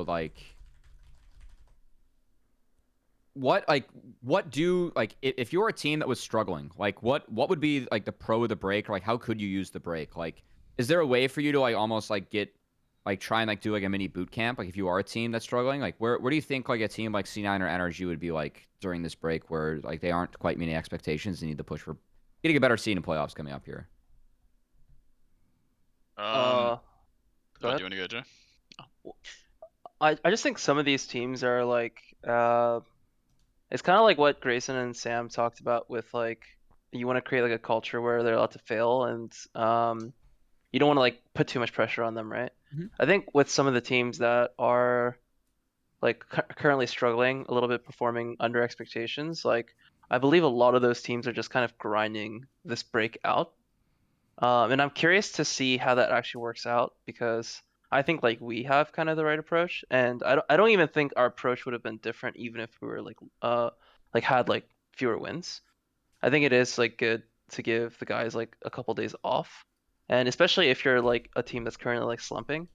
I think a refresh perspective on how they can approach the team, because you don't really get a mental time to mentally reset, right? I think during the break, it would give players perspective on what they could do differently or how they could approach practice differently. So I think the break is kind of a good time for that. So I'm kind of on the same boat as the coaching staff here, that we found a pretty sweet spot. All right. Well, there you go. Hey, caller, thank you so much for the call. Anything you want to address here at the end before I give you a shout out? No, just Kebby, thanks for clarifying the question there towards the end. It sounds like there's mixed feelings. Overall, it's too long of a break. It is too long of a break. But, it's good for teams that are struggling, maybe not so good for teams that already have a good system. So that's good to know. Anything you want to shout out? I'm going to shout out Goldenglue. I think you've just been a really positive force for the scene. Anytime I see you on screen, or anytime you were playing before, I was always interested in tracking you. So shout out to Goldenglue. And thanks, man. Yeah, I'm happy for you. And then I guess I'll call out my namesake. I've got 6 cats. So Travis, when you want to adopt a cat, just let me know. Oh. And leaves. Just drop the mic. No. Not what kind of cat it is. Did you kick him? He did not leave. You kicked him. We got to move on. By the way, I noticed Goldenglue that in chat you said I also smashed Raz. Do you want to In elaborate basketball. on? Yeah. So you smashed okay. him. I mean, if I you smashed want to him. air this So- stuff on the show, I think that's fine. But I mean, Raz was gonna come on the other show and talk about it, but me and Raz had a $20 basketball bet at the LCS studio because there's a little basketball hoop that has a scoring point for like you have like 45 seconds or whatever. And so we we actually tied like 2 or 3 times in a row. And we got the same score. And then for some reason, sometimes the machine does 2 points instead of 3-pointers. So then we had to like do some calculations, do some math. But even when we still got the same points. Eventually, I came out with 1 extra point, and I won $20. I also beat Sam in basketball as well. Sam can attest to that. And Sam was a much better basketball player than me, but I had this grit and the spirit needed. Grayson he's a brute forcer. Like you can't make it past him because he's reaching fouls are too powerful. Anyway, let's just move on. I don't want to sound too bitter. I'm just glad that we're talking about who Goldenglue is smashing on stream. All right. Yeah. Shall we get our next caller? Yeah, we got 2 more.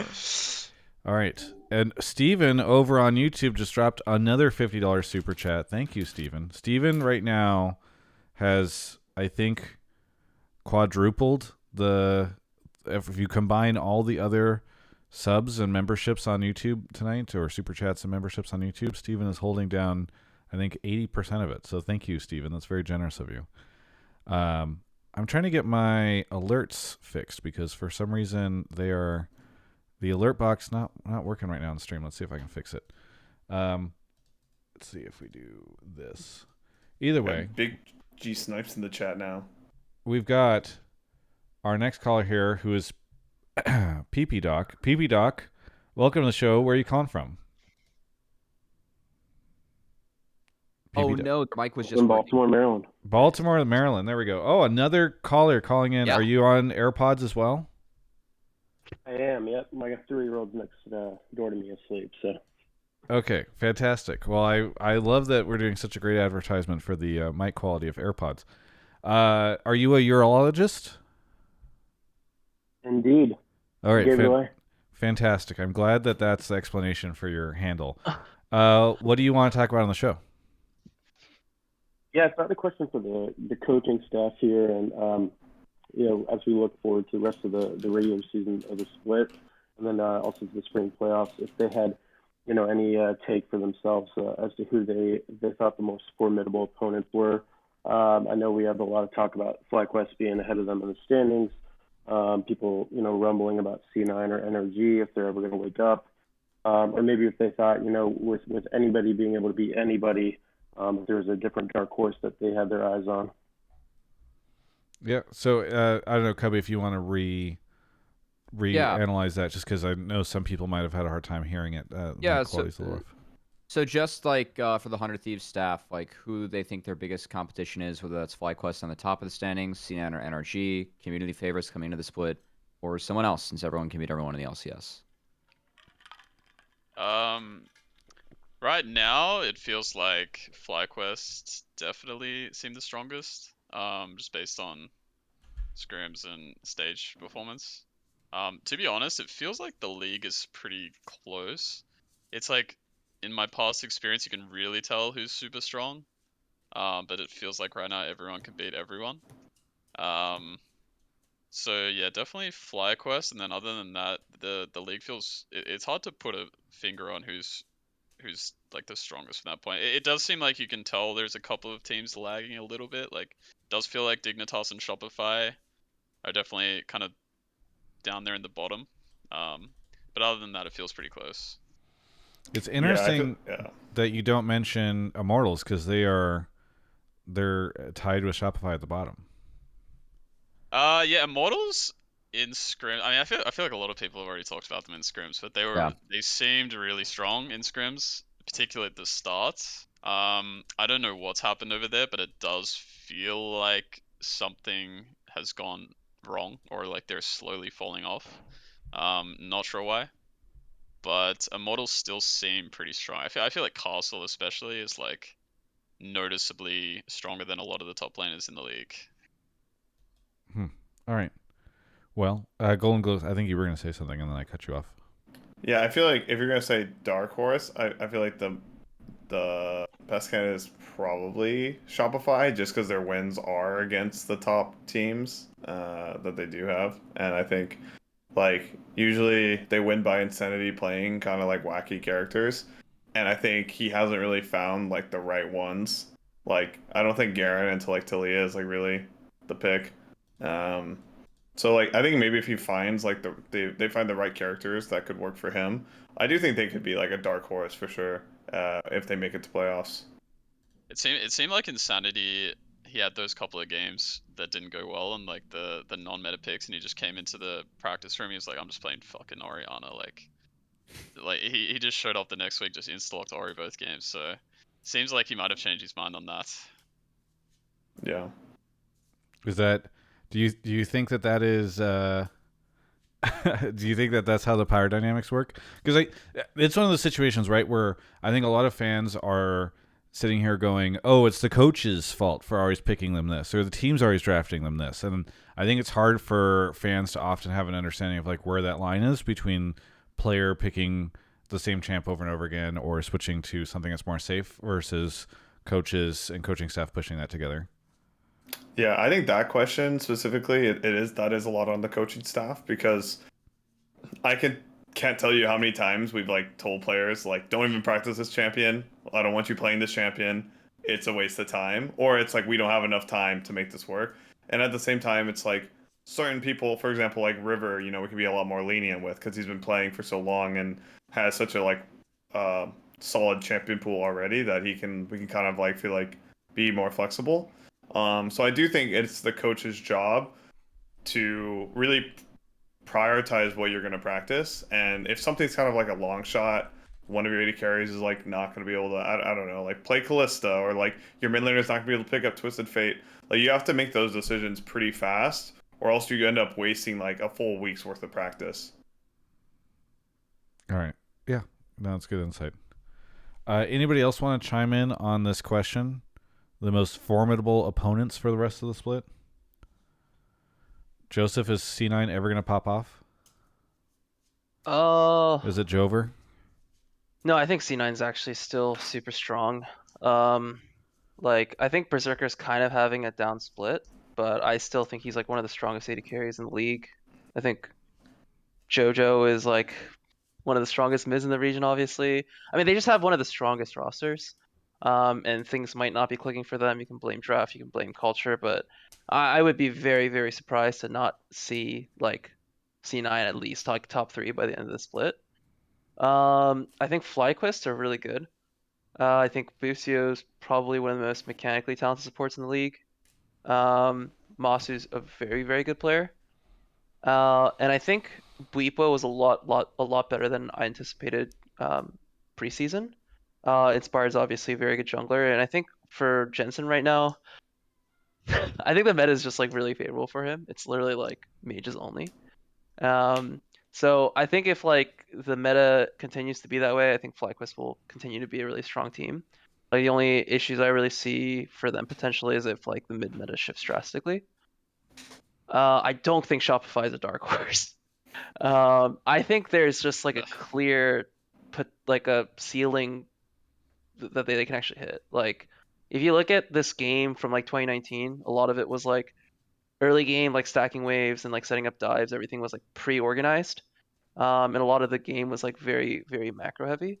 And now with like dragons, grubs, herald, like a lot of the game is just coming down to fighting, right? And you need to have hands, and you need to be able to win fights in order to win this game now. And I think some of these teams just have clear mechanical like deficiencies in some of their players. So I think C9 will still be really strong. FlyQuest is still really strong, and I don't really see a dark horse in the current bottom half of the standings. And I think Energy will probably figure a way out. Yeah. All right. Well, thank you so much, caller. Anything you want to shout out before we go on to our last call? I'll just shout out to you guys. Thanks for everything. I've been listening to this for many years and many long nights in the hospital to and from work listening to you guys. So thanks for keeping us going, and keep it up. Yeah. Thank you so much for your call, and keep up the work on your end. I think I speak for everyone in the call where I say you do incredible and important work for mankind. Oh, it is my job to keep it up. Yep. Awesome. Thank you. Thanks. Hell yeah. That's a good one. Huge shout out to Steven for another $50 super chat, and then Joshua coming in with another $10 super chat. YouTube stepping it up tonight. Thank you, YouTube, for the generosity. Normally it's Twitch that's holding it down. They're doing great, but you guys are keeping it competitive.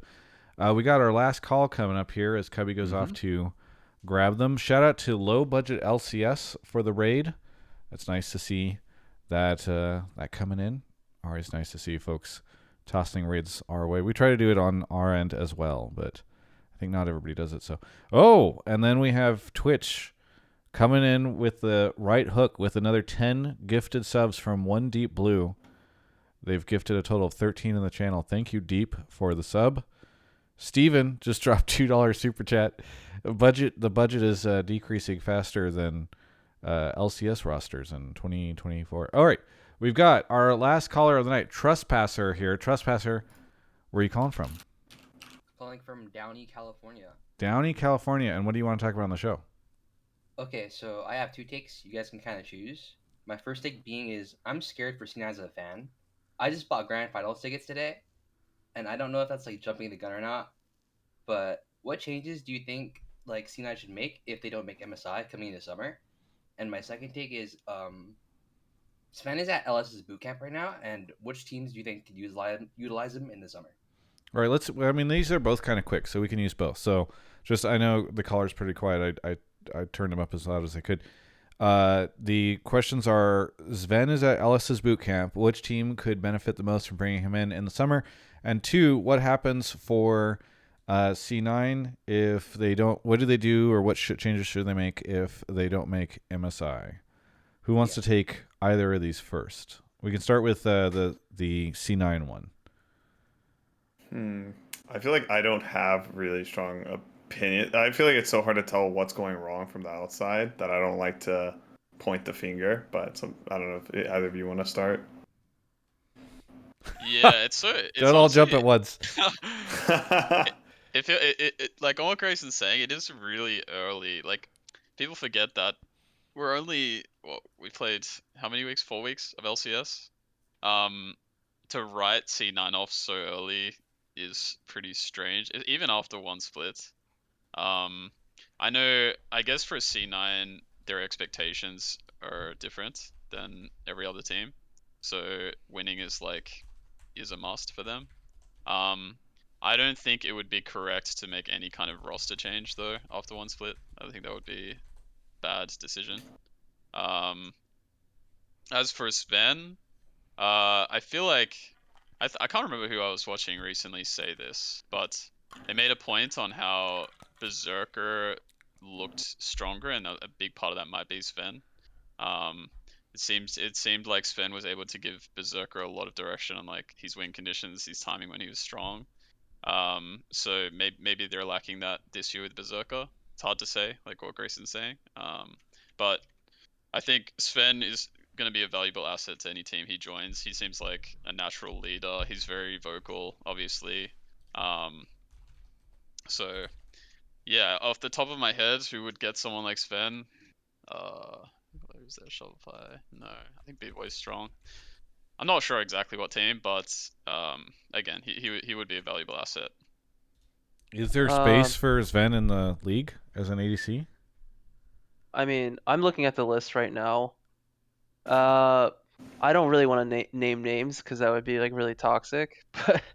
But there's only like realistically like one team where I would see like Sven as an AD carry upgrade for one of the LCS teams, and I don't even think he would want to join that team. Because he just left it? I mean, you can say Berserker if you want. Oh no, I think kidding. Berserker is a better AD carry than Sven. Yeah. This is my attempt at a joke. Yeah. So I don't really see Sven coming back to LCS as an AD carry unless that team and specifically him decide to like figure something out. And then yeah, I do think like it's kind of like the same thing about like culture and like over indexing on like mechanical talent. There is like a world where C9 is doing better with Sven as a support. but again, he doesn't want it, and I think it would be like the wrong decision from the C9 management. If I was Cloud9, I don't think I would make any roster changes either after spring. Like it's kind of toxic, but like, you know, they probably will want to like shift something with the coaching staff if like the roster really booms in spring, just because how like sports is. Again, don't think that's the right decision either. If I'm C9 at the end of this year and they still don't produce results, I would probably index into Blabber and JoJo and kind of reevaluate everything else. Yeah, I think what popped into my head after listening and thinking a bit more, I don't think they should really. I think all really highly of all their players. I think even personality wise, like, I don't think they have any like problem personalities. I think if anything, they could add more to the coaching staff. I think Mithy. I actually like Mithy a lot. I think he's been getting a lot of flack, but I think he does bring a really good like work culture. I've worked with him before when he was on 100 Thieves, and I think maybe they just don't like have enough coaching staff. Because I think High is also the assistant coach now, but I think he joined as general manager. I actually don't remember seeing the announcement over like what exactly he's the doing coach. both. He's a coach and team manager. Oh, he's a Yeah. coach now? Yeah, whenever he came on, it was not. I feel like they did not say coach at all. So that's fascinating to me. He's the assistant coach and team manager, I think. Hey Grayson, so you guys have like how many people do you have in the building besides who's on this call? And then I know that you have Chimera as well. Like how many people are like directly working with your league team in terms of like coaching wise, like every day? Every day it's like me and Sam for the most part. But I just think that like maybe because of Sam and I's like personalities it works. I think it's not necessarily like trying to figure out like the right words for it, but I think that all their pieces that C9 has is really good, but maybe they just need like one or two more. Like maybe they bring in Sven as like a positional coach, right? Something like that. Maybe he provides like a seriousness level for the team. Because I think all their pieces are really great. So it's hard for me to think about wanting to get rid of any of them. So then my brain just goes to maybe you should add like one more person who like, I don't know, can help out. Maybe it's specifically for connecting Blabber and JoJo together. Maybe get like a mid or jungle player or something like that. Because it would feel really weird. Like in the offseason, I think every single team had C9 at hard first. So after a few couple like bad weeks, I don't think it's like a time to panic. It's just like maybe we should add like another another perspective to see how like things are being ran. Because even Mithy, I think Mithy is really good. So I think you should not like. I don't think I think it'd be pretty foolish for them to get rid of him. But I agree. I was just like trying to get like where your head's at. I guess like another question. Like before High, like he was originally announced as a team manager, right? And before that, to my understanding, it was Mithy and then Vigar V2 who was remote. Like, would you like either like for you or Spookz, like would you guys be intimidated being the only coach in the building on a day like with that team? Like would you? Is that a situation like going into like before you even take that job as a coach? Like, are you already kind of in the situation where like I'm gonna need more, right? Or like I want more help. Like you don't want to be like just the one guy in the room with them, right? I don't know. I'm just trying to like I'm with you. I'm just trying to get like your perspective. Like if you just don't think like from your perspective as a coach, like there isn't enough already, right? Like yeah. I think when you work with who's their roster, I'm just thinking like they do have a lot of leadership, like player leadership, they do. or at least they should. So generally, unless you have issues gaining the trust of your players, which can happen with veterans, they shouldn't really be struggling too much with leadership. I get the impression that they're having issues with other areas, whether it's like pressure or just like natural chemistry, and it might take them a while to figure it out. That seems to be like what the main issue is. Again, it's like these conversations are kind of hard to have because unless you're like a fly on the wall seeing exactly what's happening, it's hard to make like a educated opinion on the matter. But again, I don't think they should be struggling with any kind of leadership. Yeah, I also think like it is a pretty like I don't think anyone expected them to be below 500. But honestly, like regular season, it really doesn't matter. Like what matters is like performing in playoffs, and I think they're going to be a team that performs in the best of 5. So I think if you're a C9 fan, you just like kind of ride it out and see how they perform in a best of series, because at the end of the day, that's what really matters. I will say, I was always a believer when the good teams were not performing that they were eventually just going to do well, until what happened with FlyQuest last Oh year. yeah. And so now I'm in the back of my mind, I'm like, wait, can they just can it just keep going to shit? Like, Is there a and world where they if don't it make? does, I mean, it's good to me. Is there a world where they don't make playoffs?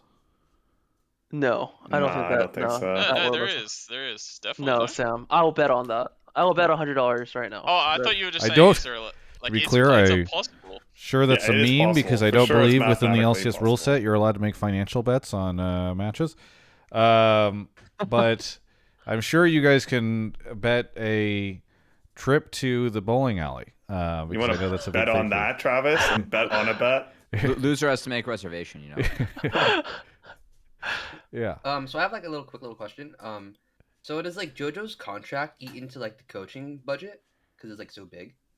In theory, every contract eats in the coaching budget, you know. Yeah. Okay. I mean, I hear at 100T, Yeah. I hear at 100T the coaching Facts. budget, sneaks into the player budget. Actually, I think that's why they had to pick up some more rookies, just because the coaches were demanding so much money.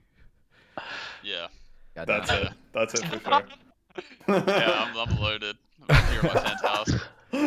Joseph, I mean, to the caller's question, do you think there's a world where C9 has less coaching because they wanted to bring in JoJo? So it would just be Mippy, no Vigar.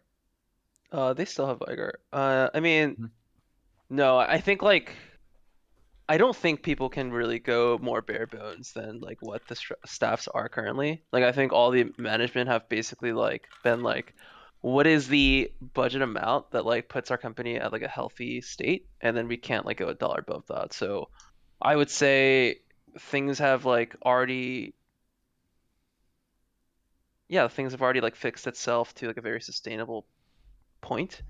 So I think moving forward, it should get easier to start adding staff if they need it, as like teams are able to pick more sponsors this year. So, But I yeah, mean, I think isn't like that to the point though, where like if they all have a hard budget and one team decides to pick up JoJo at, I don't know, $500,000 or something like that. I don't know what his number is. And everybody else are picking up mid laners at 250 or 200. Like that's less money for coaching staff, right?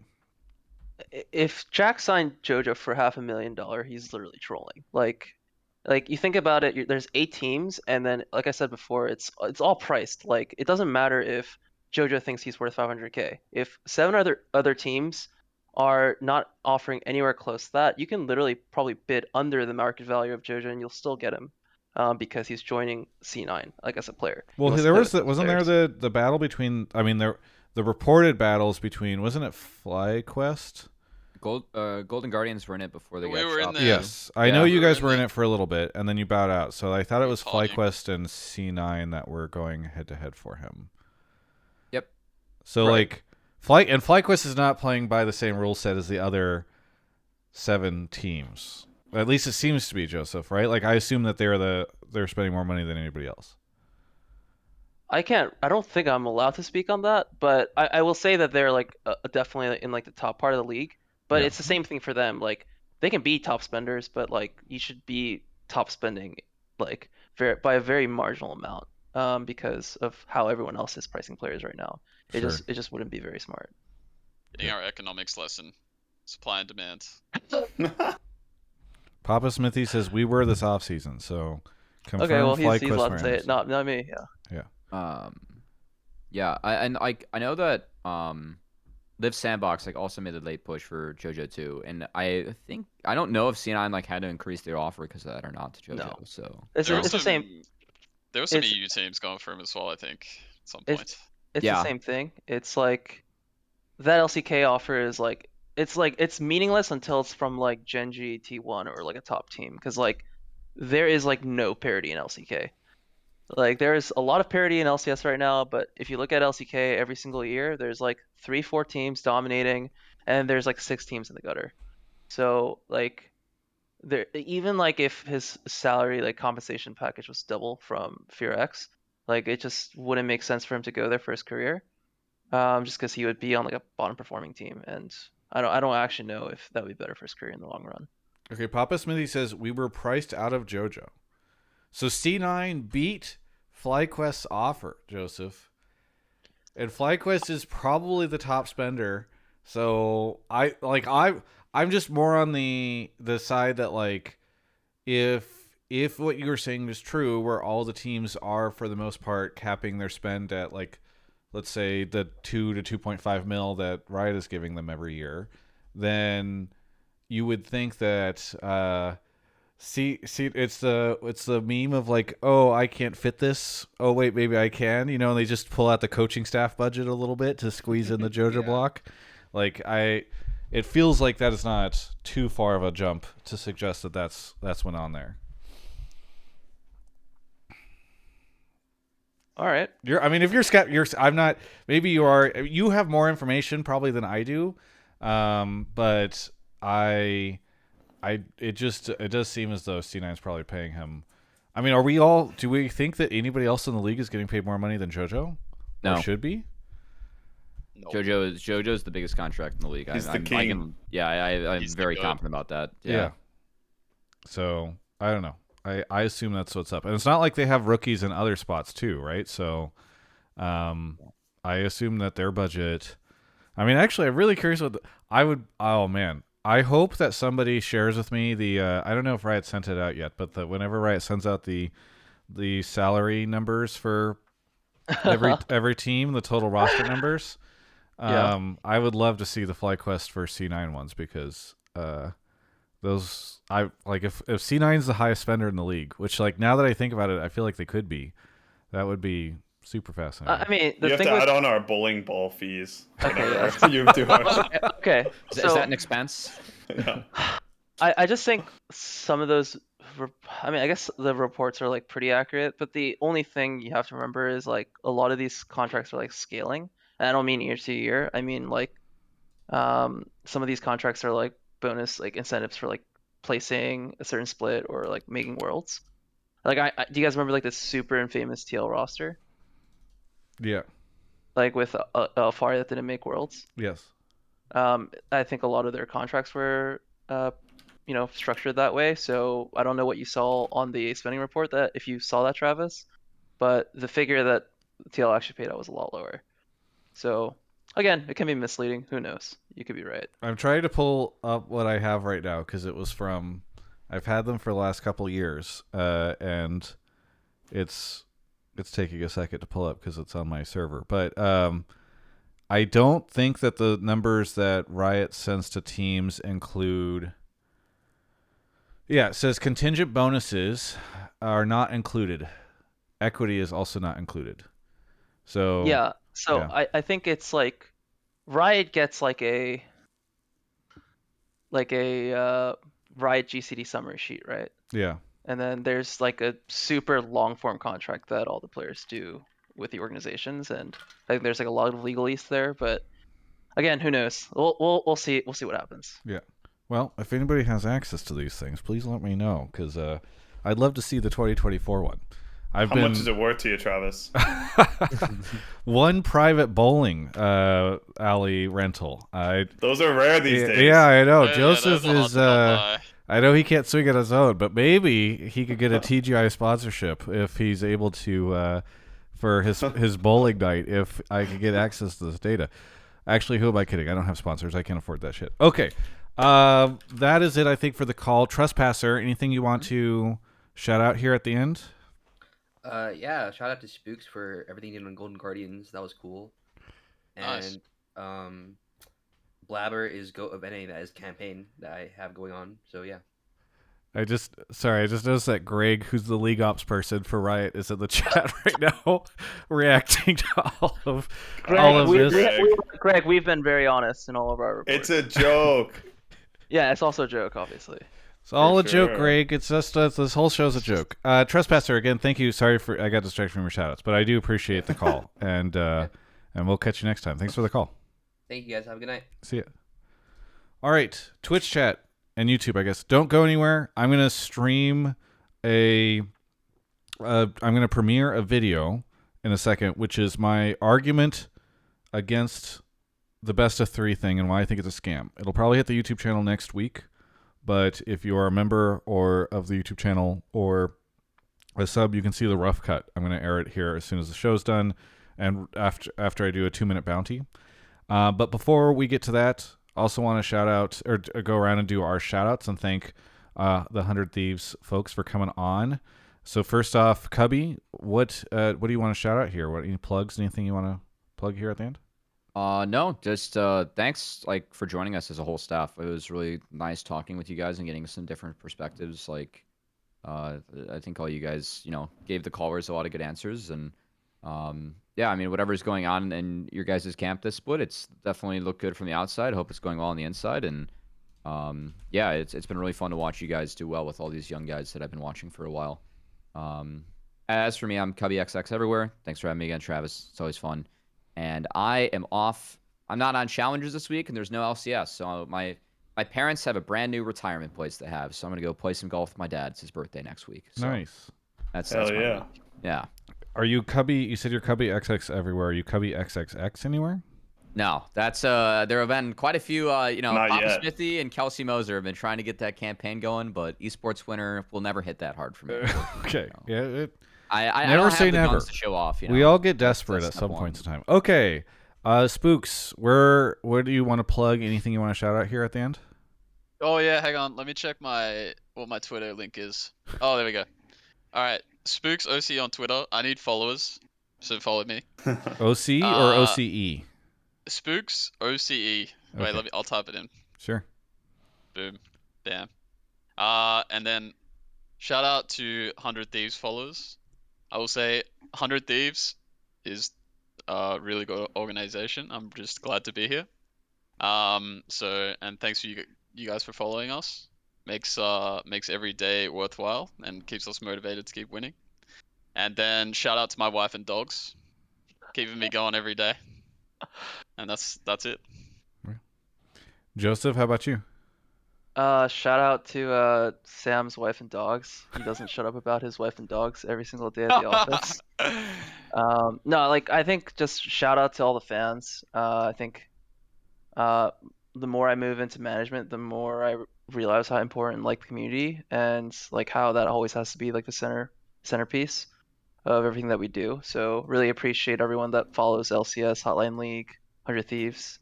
Hopefully we'll do some more of these in the future if Travis will have us. Yeah, love to do that. Goldenglue, how about you?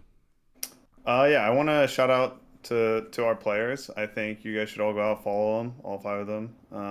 I think it doesn't matter how good me and Spookz are as coaches. It's if they're not listening. So I think they should be getting all the credit, or maybe even more credit than what they're getting. And just shout out all the fans who are supporting us, who supported me, and yeah, and if my mom ends up watching this, shout out to Flying Mom as well. Yeah. Nice. I think she was at LCS recently. She came up to me, right? I think, and was like, "Oh, you might not remember me, but I was here." Pretty sure that was that seems very possible. Yeah. All right. For me, I will be in Chicago this weekend at MagicCon Chicago. I'm leaving on Thursday to go there. Mark very conveniently decided to place a 3, maybe even 4-week break, depending on how you think about it, in the middle of the split so that I could go to Chicago. That was so nice of him to allow my Magic hobby to flourish. So if you are in Chicago and you're going to MagicCon, please come say hi. If you are, go hang out in the Discord, my Discord, and hang out in the Magic the Gathering channel and let me know that you're going to go there, because I'm going to try to do either a TGI draft or TGI Commander games or something. So also big shout out to Steven with another $50 super chat, 504 Caesar for $20, Bob and George who gifted a membership, and Adam who became a member. Thanks everyone for watching. This has been Hotline League. We'll see you next week.